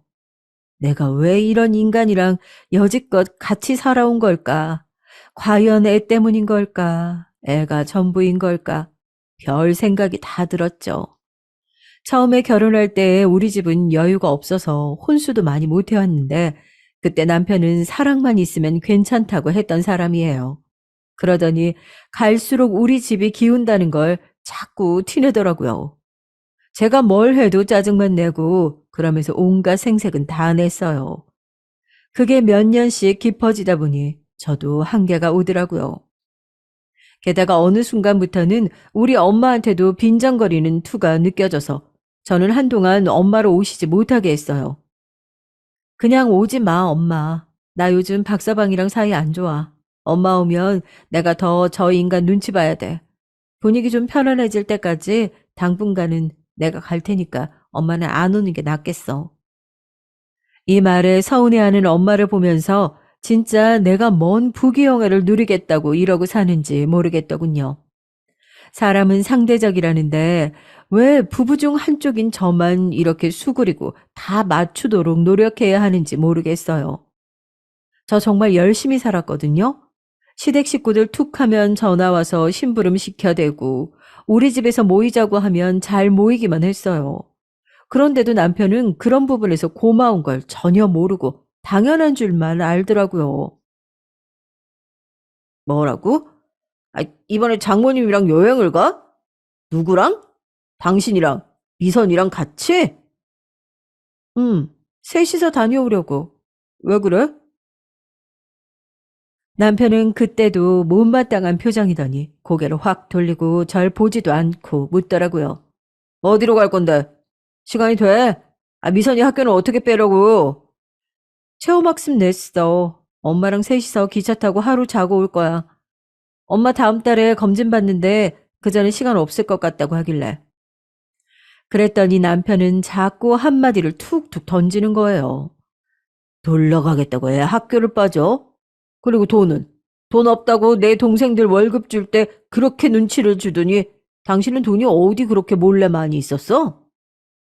이러니 싸울 수밖에 없는 거예요.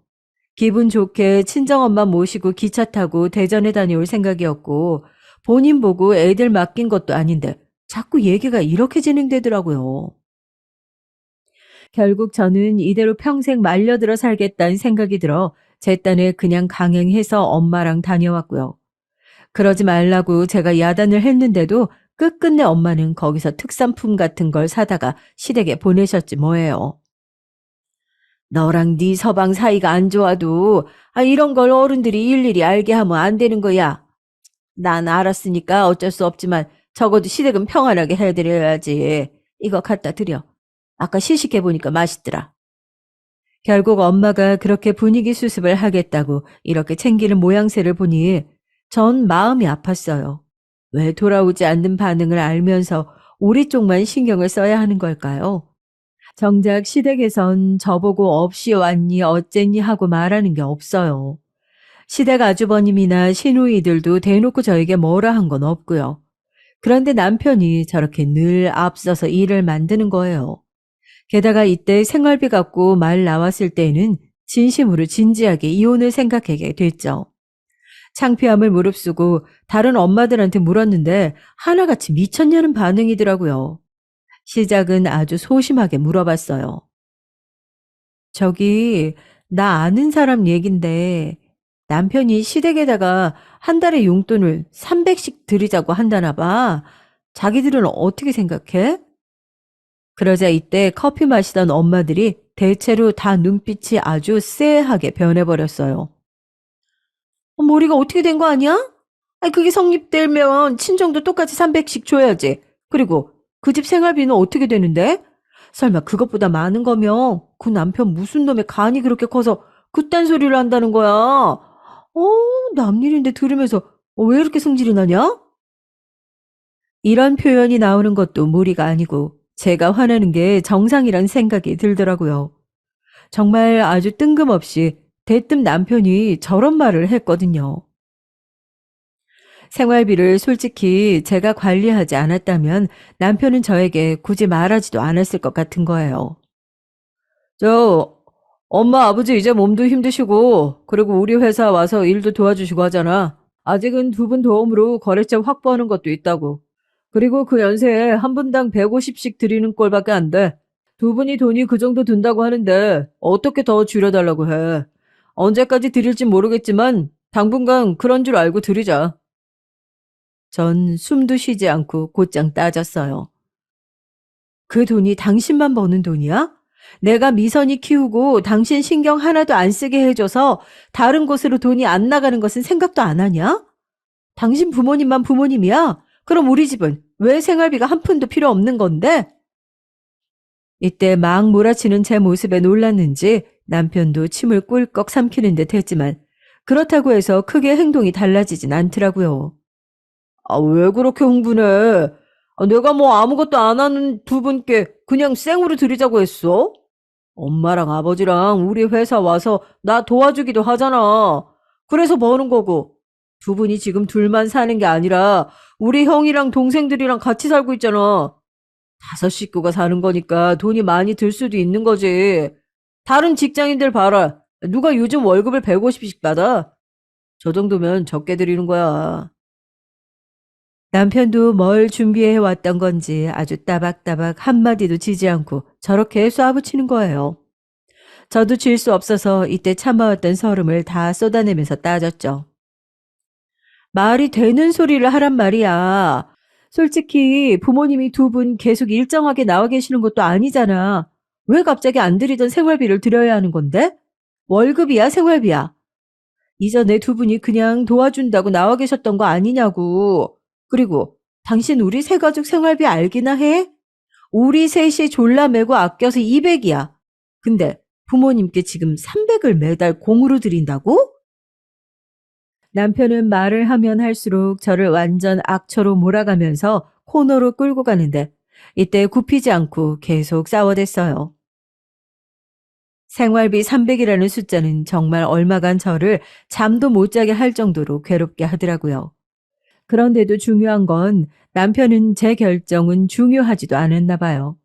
며칠 뒤에 그냥 저한테 웬 문자 한 통만 보냈더라고요. 이거 어머니, 이건 아버지 계좌번호. 이리로 이제 입금해드리면 돼. 날짜는 매달 잊지 말고 보내드려. 보내드린 다음에 캡처해서 나한테 보내주고. 혹시나 제가 안 보낼까봐 이렇게 증거까지 해서 보내라니 제가 기가 막히지 않겠냐고요. 이 꼴 저 꼴 다 싫으면 이혼하는 수밖에 없으니 너무 고민이 되더라고요. 하다 안 되겠어서 엄마한테 상담을 했는데 엄마도 이 부분은 어이가 없으셨나 봐요. 내가 그동안 박사방 하는 거 그냥 보고 있었다만 니네 생활비도 여의치 않다며. 너보고 곧 일하라고 한다지 않았어? 그런데 거기서 무슨 시부모님 용돈을 더 드린다는 거야? 니네 시댁 그렇게 여유 없는 집도 아닌데 왜 그러는 거래? 그러게 말이에요. 우리 어머님 아버님 한 달에 한 번은 꼭 백화점 가시는 분이에요. 뭐 대단한 쇼핑을 하는 것은 아니지만 가서 5만 원에서 10만 원짜리 화장품이며 스카프 사는 걸 취미로 여기시는 분들이거든요. 거기 푸드코트에서 꼭 식사하시고 반찬도 거기서 사오시고 누가 보면 아주 여유로운 노년의 부부들처럼 그렇게 다니신답니다. 하지만 그렇다기에 집이 엄청 잘 사냐 하면 그것도 아니고요. 동대문구에 있는 아들 작은 회사에 다 같이 차 하나로 복작복작 타고 이동을 해야 하고 30평대가 조금 넘는 집에서 관연한 자식들과 다섯이서 모여 사는 거잖아요. 하지만 1년에 한 번씩 해외여행은 꼭 다 같이 가야 되고 명품 가방 하나 100만 원대로 하나씩은 꼭 있으셔야 하는 게 저희 어머님이에요. 이렇게 하는 것이 그간 저한테 피해가 된 건 아니지만 본격적으로 피해를 봐야 하는 거잖아요. 우리가 드린 생활비 300 안에서 그렇게 넉넉히 쓰면서 살아가실 테니까요. 하지만 저에게 무슨 힘이 있겠어요. 정말 아무것도 막을 수가 없었죠. 그런데 이제 이렇게 상황이 흘러가다 보니 저도 점점 눈엣 가시처럼 시누이들의 행동이 좋게 보이지 않는 거예요. 제가 먼저 시비를 건 것은 아니고 시누이들이 저를 먼저 힘들게 하기 시작했어요. 저기 언니, 이번에 오빠가 맡긴 서류 있는데 그거 언니가 좀 해줄 수 있어요? 제가 다른 건 몰라도 엑셀은 잘 할 줄 모르거든요. 이거 그렇게 어렵지 않고 금방 유튜브 보고 따라하면 된대요. 언니도 할 수 있을 거예요. 어머, 아가씨. 그거 아가씨가 할 수 있다고 가져간 일 아니었어요? 저도 문서 쪽은 잘 모르죠.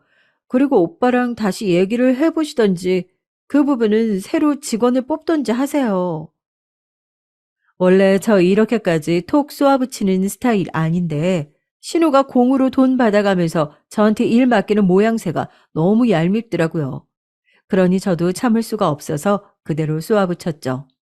그런데 신우이도 갈수록 지 오빠 등골 의지하는 게 습관이 된 건지 너무 자연스럽게 저한테 떠넘기는 거예요. 아니, 직원을 쓸 거면 뭐하러 언니한테 말을 했겠어요. 언니도 알다시피 우리 오빠는 남 잘 못 믿는 타입이잖아요. 그러니까 우리 엄마랑 아빠한테 일 맡기는 거고요. 그래도 언니가 가족이니까 좀 같이 해주세요. 이거 그렇게 어려운 일 아닌데? 언니도 사무직 꽤 오래 하다 온 거 아니에요? 끝끝내 양보 없이 저한테 조금씩 계속해서 일을 맡기려는 거예요. 이거 하나씩 떠맡다 보면 자연스레 제 일이 될 것 같아서 저도 참지 않고 아가씨한테 제안을 하나 했어요.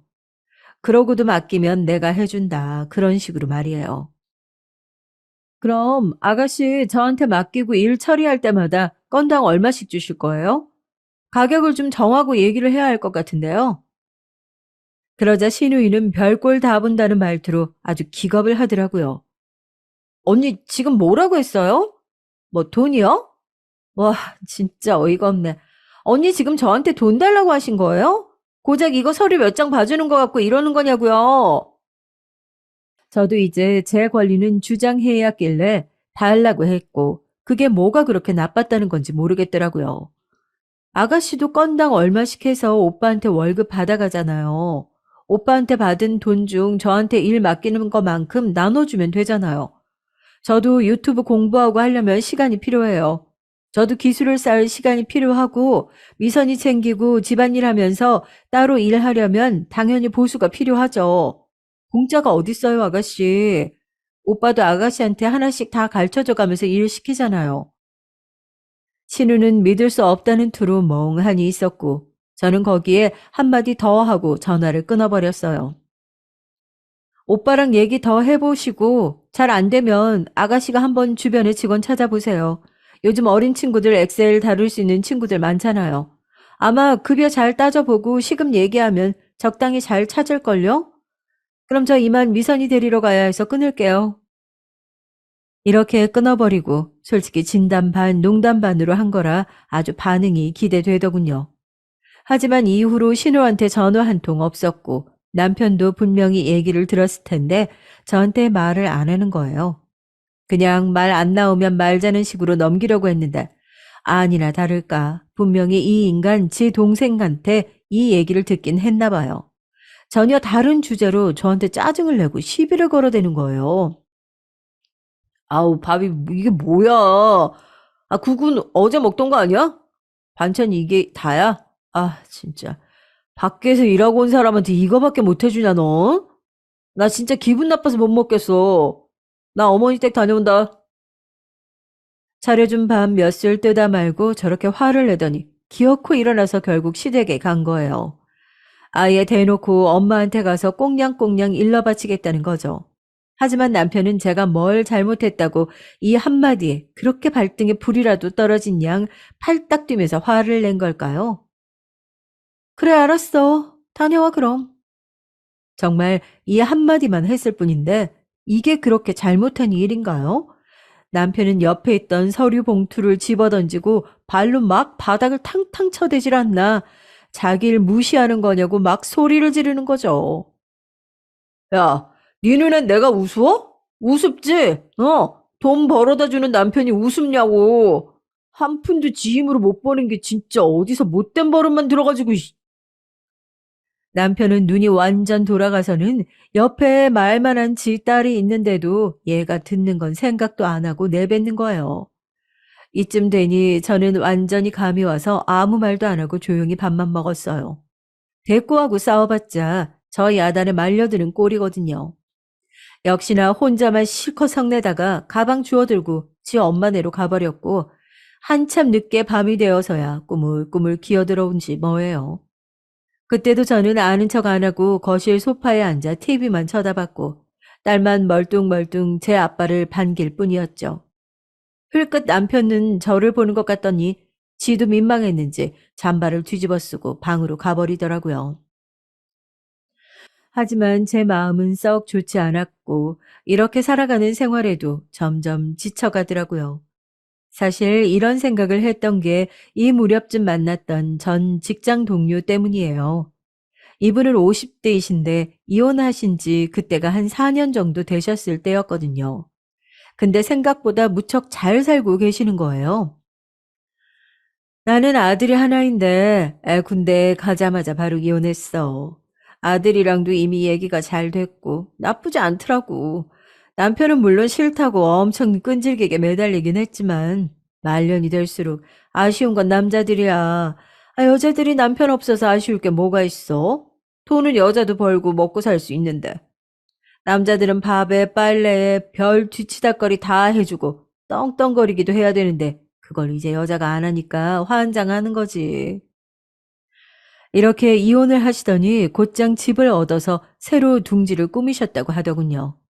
정말 너무 좋아. 매번 삼시세끼 남편 밥 해줄 걱정 안 해도 되고 나랑 전혀 달라서 이골이 났던 그 생활 패턴에 대해서 짜증낼 일도 없고 시댁 식구들도 아주 직살나게 나를 괴롭히게 했는데 그들 얼굴 마주할 일도 없고 말이야. 그쯤 되니 저도 슬슬 단점도 들어보고 싶은 거예요. 없을 리 없을 것 같아서요. 근데 이상하게 말이야. 딱히 걸리는 단점이 없어. 뭐 혼자 있다가 아프거나 사고가 나면 곤란하긴 하지. 근데 그건 뭐 같이 산다고 그런 일 없나? 부부로 살고 있어도 이 사람 딱히 도움이 안 돼. 자기 필요한 때만 나를 부려먹으려고 하지. 내가 도움이 필요할 때 도움이 돼준 적은 없는 것 같아. 진지하게 나는 이 사람 인생의 퍼즐 부속품 같다는 생각만 들더라고. 정말 소름 끼치도록 제가 느끼고 있는 것과 비슷했어요. 남편은 어떻게든 권위를 갖고 제 위에만 서려고 했고 모든 걸 본인에게 맞추기만 바랬거든요. 그나마 딸은 제 핏줄이라고 잘해주긴 했지만 우리 딸도 남편을 썩 좋아하지 않았어요. 엄마, 나이 들면 아빠랑 안 살 거야? 나는 누구랑 살지 그럼? 엄마랑 사는 게 더 나으려나? 우스갯소리로 제가 말을 했을 때 딸은 누구랑 살아야 할까 고민만 하지 딱히 반대를 하는 것 같지도 않더라고요. 하지만 살이 분별 안 되는 아이의 생각만 듣고 쉽게 결정할 문제는 아니니까요. 그리고 저는 이윽고 엄마에게 이 사실을 알리게 됐죠. 여느 친정엄마들 못지않게 엄마도 똑같이 반대를 했고요. 세상이 아무리 바뀌었다고 해도 이혼에 대한 시선은 안 좋은 거다. 무슨 허울 좋은 소리를 하고 있어. 일단 여자는 나이가 들면 들수록 옆에 남자가 있기는 해야 돼. 안 그러면 이 험한 세상 어떻게 사니?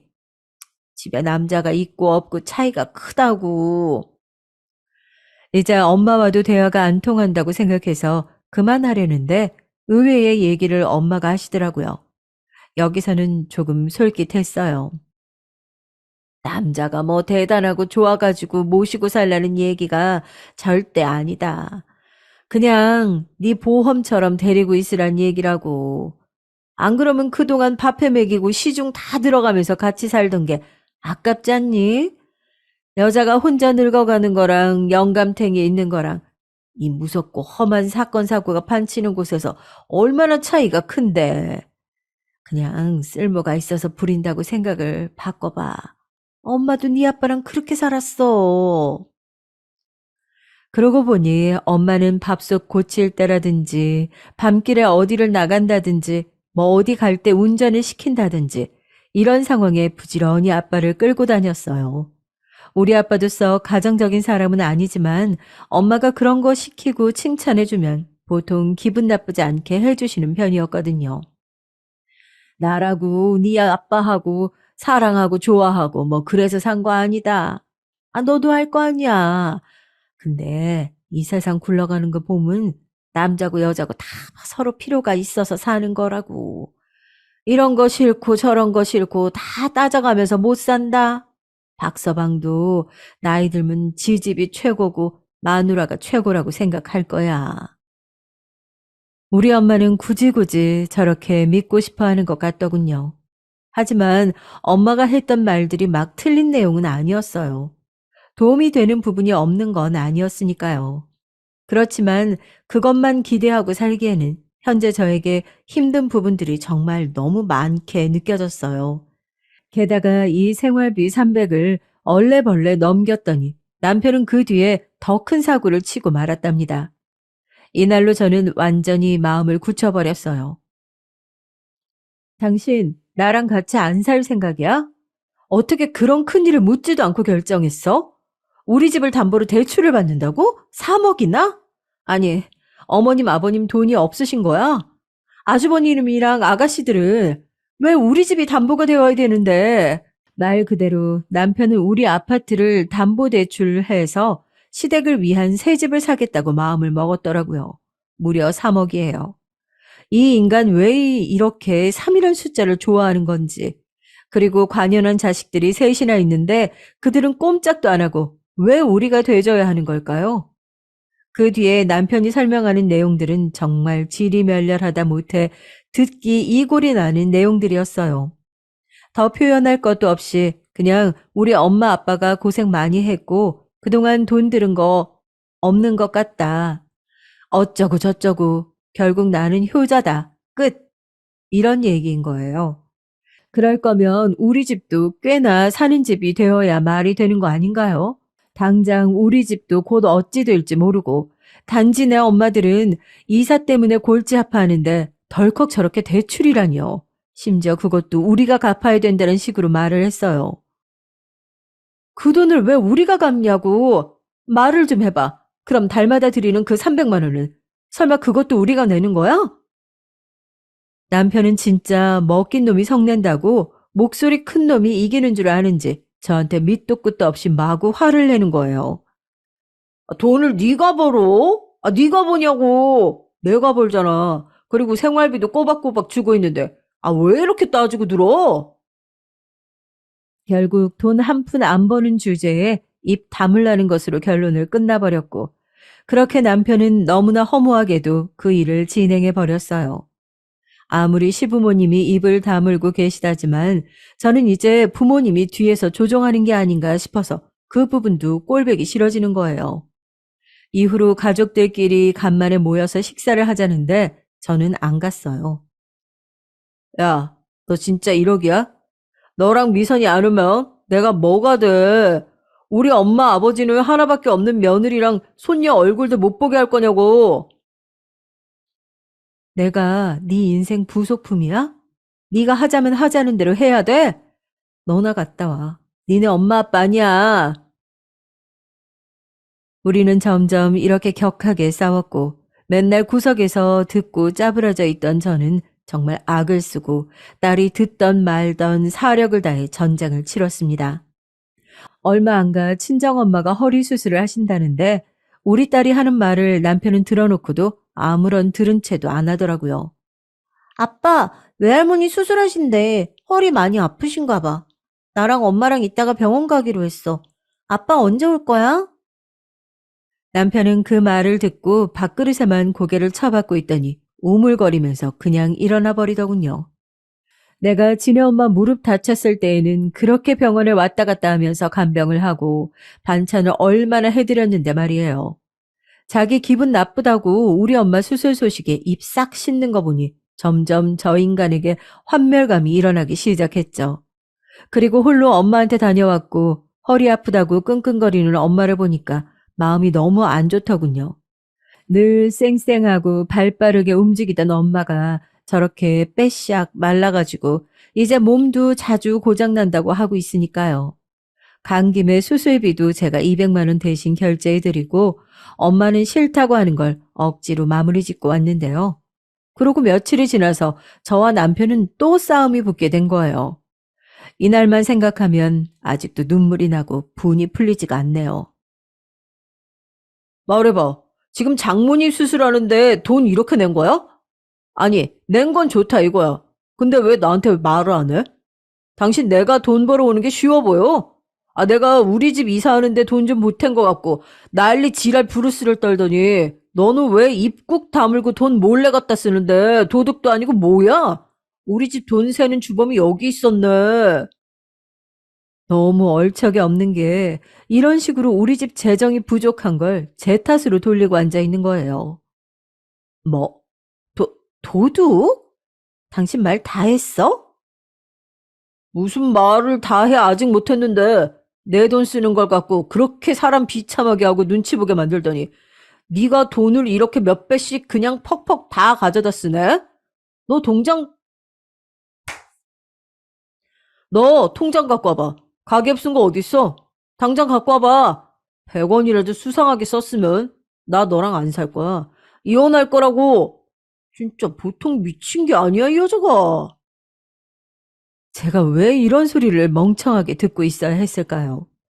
옆에 우리 딸내미가 겁에 질린 얼굴로 보고 있는데도 남편은 아랑곳 않고 가계부와 통장, 카드 내역을 갖고 오라고 명령했어요. 손이 달달 떨리고 이를 악문 상태에서 저는 가져다 줬고 하나하나 내역을 어디다 썼냐고 캐묻는 남편을 보며 정신이 혼미해지기 시작했죠. 이건 어머님 아버님 지난달 300 붙여드린 거고 돈 20씩 매달 남겨서 적금 들고 있던 거 이번에 깨서 엄마 드린 거야. 그게 그렇게 잘못이야? 누가 들이지 말래? 나한테 상의를 했어 안 했어? 나 이제 너 못 믿어. 너 분명히 나한테 말 안 하고 이런 식으로 돈 꿍쳤을 거야. 내가 미친놈이지. 이런 여자한테 수년을 돈을 맡겨오고 한 번도 확인을 안 했다니. 야, 너 말 돌리지 말고 이거 내역 하나하나 다 설명해. 남편은 새삼 무슨 마트 결제한 거, 애 학원비 결제한 거 이런 거 따져가며 왜 영수증이 없냐고 소리 지르고 달마다 제가 정리해둔 걸 보면서도 분명히 돈을 빼돌렸을 거라며 고래고래 소리를 질렀죠. 저는 이대로는 제가 정말 죽겠더라고요. 머리를 한창 부여잡고 있다가 겨우 한마디 토했습니다. 이혼해 그럼. 남편은 제가 이 말을 하자마자 불같이 더 악악 소리를 질러내고 막 뛰어대는 거예요. 진짜 미치긴 미쳤었나 봐요. 이혼하자고.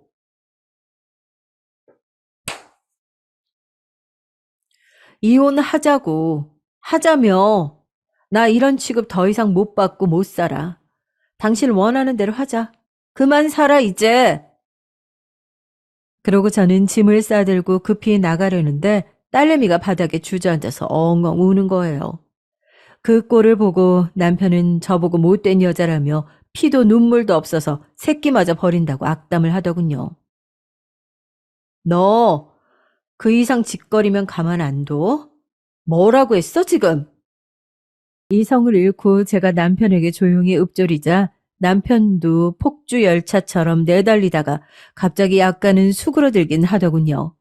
그새 저는 바로 문 밖을 차고 나가버렸죠. 그 길로 집에서 회복 중인 친정엄마에게 갔고 울면서 제가 겪은 모든 일을 털어놨어요. 엄마는 처음에 또 싸웠냐고 웃으며 듣다가 점점 일그러지는 제 얼굴과 막판엔 무릎까지 꿇고 제발 이혼하고 싶다는 저를 보고 말이 없어졌어요. 저는 한참을 일어설 수 없었고 방바닥이 눈물로 꿀쩍해질 정도로 울음으로 엉망진창이 돼버렸죠. 우리 딸 하면서 제 등을 토닥이는 엄마의 손길에 정말 모든 걸 토해내듯 와곽거리면서 울음을 쏟아냈고요. 엄마도 화장실에 들어가서 한참을 꺽꺽거리면서 속을 달래고 흐느끼시더니 눈가가 빨개져서 밖으로 나오시더군요. 내가 더 이상 너한테 어찌 살라고 뭐라 말을 못하겠다. 나는 나대로 할 일을 해야지. 엄마는 그러더니 바로 전화를 거시는데 아무래도 제 남편인 것 같더라고요.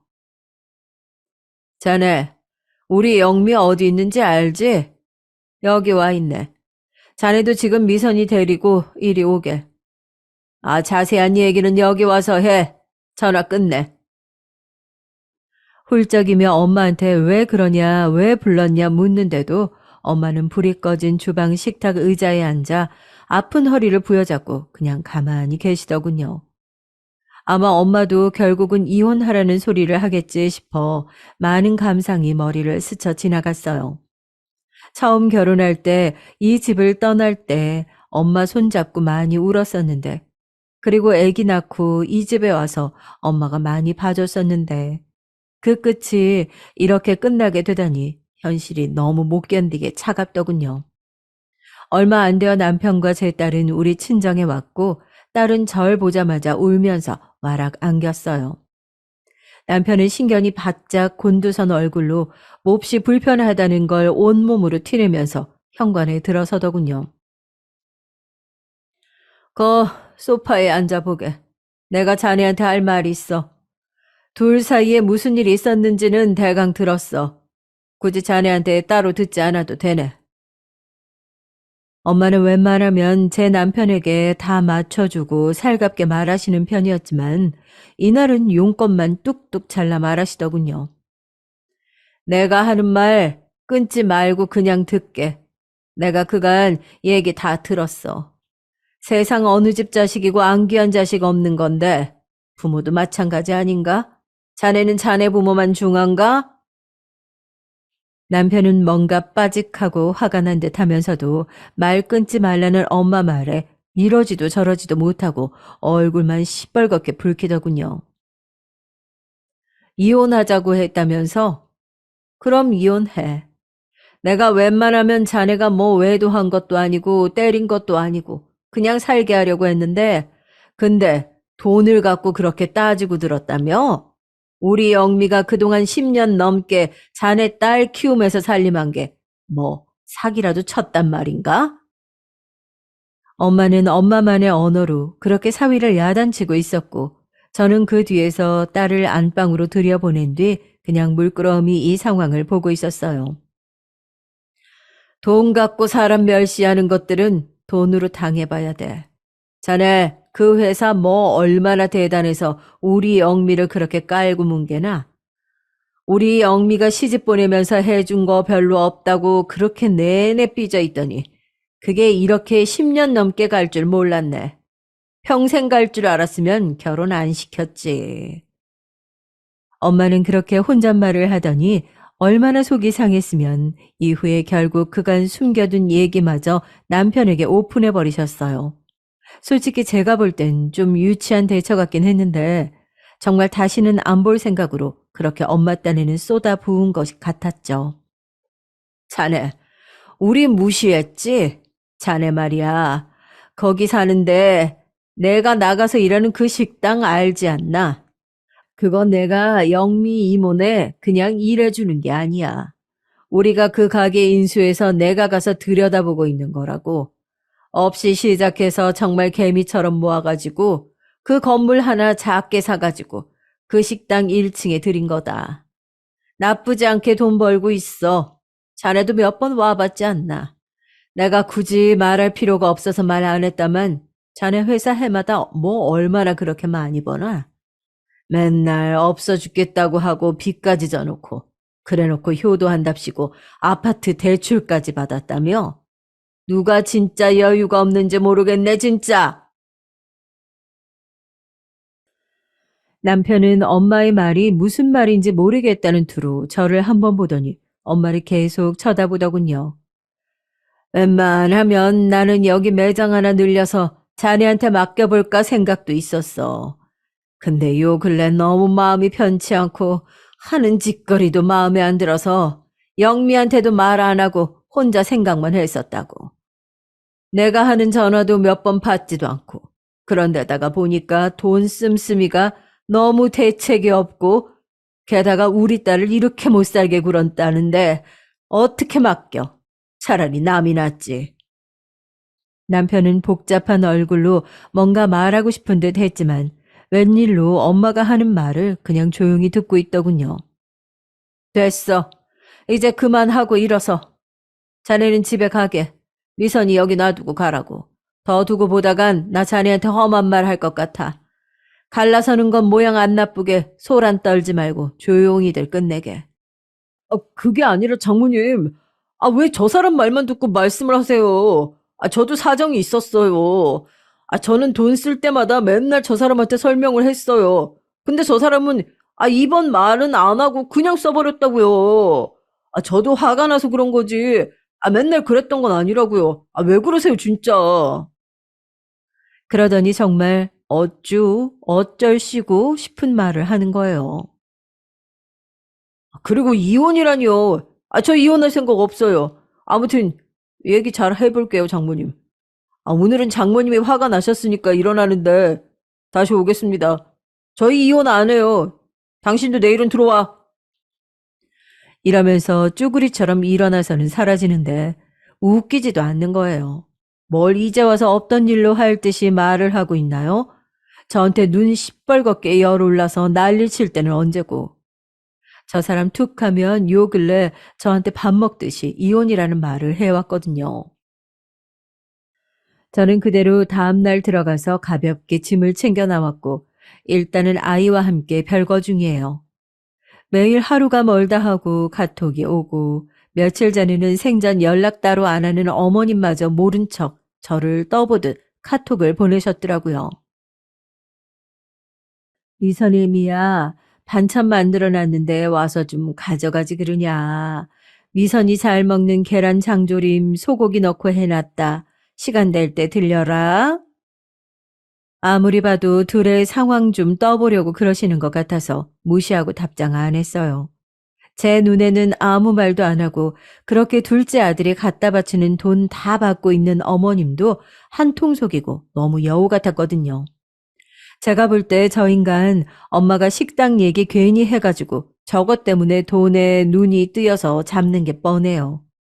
우리 엄마한테 대뜸 무슨 카톡 기프티콘으로 죄송했다며 뭘 보내질 않나. 생전 그딴 짓 안 하는 인간이거든요. 엄마 전화도 무시하고 안 받던 인간이 갑자기 저렇게 돌변할 이유가 뭐겠어요. 엄마 반응은 생각보다 확고하시더군요.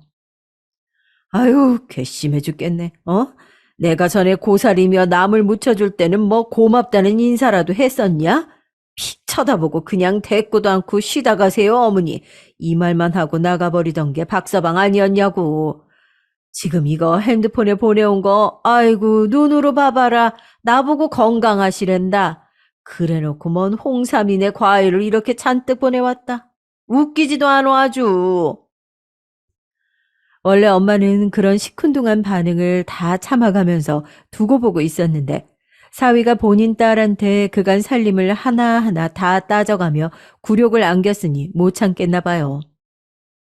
너 그냥 이혼해. 사람 안 바뀐다.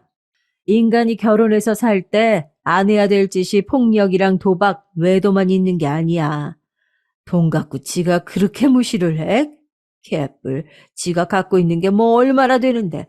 빚더미라며?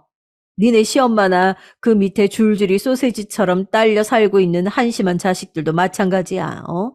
다 같이 배 가라앉는 줄도 모르고 그렇게 멍청하게들 살고 있으니. 아유. 하여간 참고 참던 분이 저렇게 돌아서니까 완전히 끝이더라고요. 저도 그렇게 막 틀린 입장은 아니고요. 이대로 이혼을 준비할 생각이고 안 해준다면 소송해서라도 무조건 진행할 생각입니다. 여러 차례 이 인간과의 미래는 없다고 느끼다 보니 결심이 더 확고해지는 것 같아요. 물론 저도 새삼 주변의 시선이 두렵기는 해요. 그렇지만 저 사람이 변할 가능성은 솔직히 거의 없잖아요. 기대해봤자 저만 더 상처받을 것이고 저는 그렇게 나이만 점점 더 먹게 될 거예요. 친정에 조금이라도 기댈 수 있을 때 저도 다시 직장 생활을 하고 제 돈벌이를 시작해 보려고 해요. 다시는 무능한 전업주부로 무시당하는 일 겪고 싶지 않아요. 남편과 살았던 시절의 제 인생과는 전혀 다른 새로운 삶을 살아가고 싶습니다. 아직 불안한 날들이지만 조금이나마 응원해 주신다면 감사하겠습니다.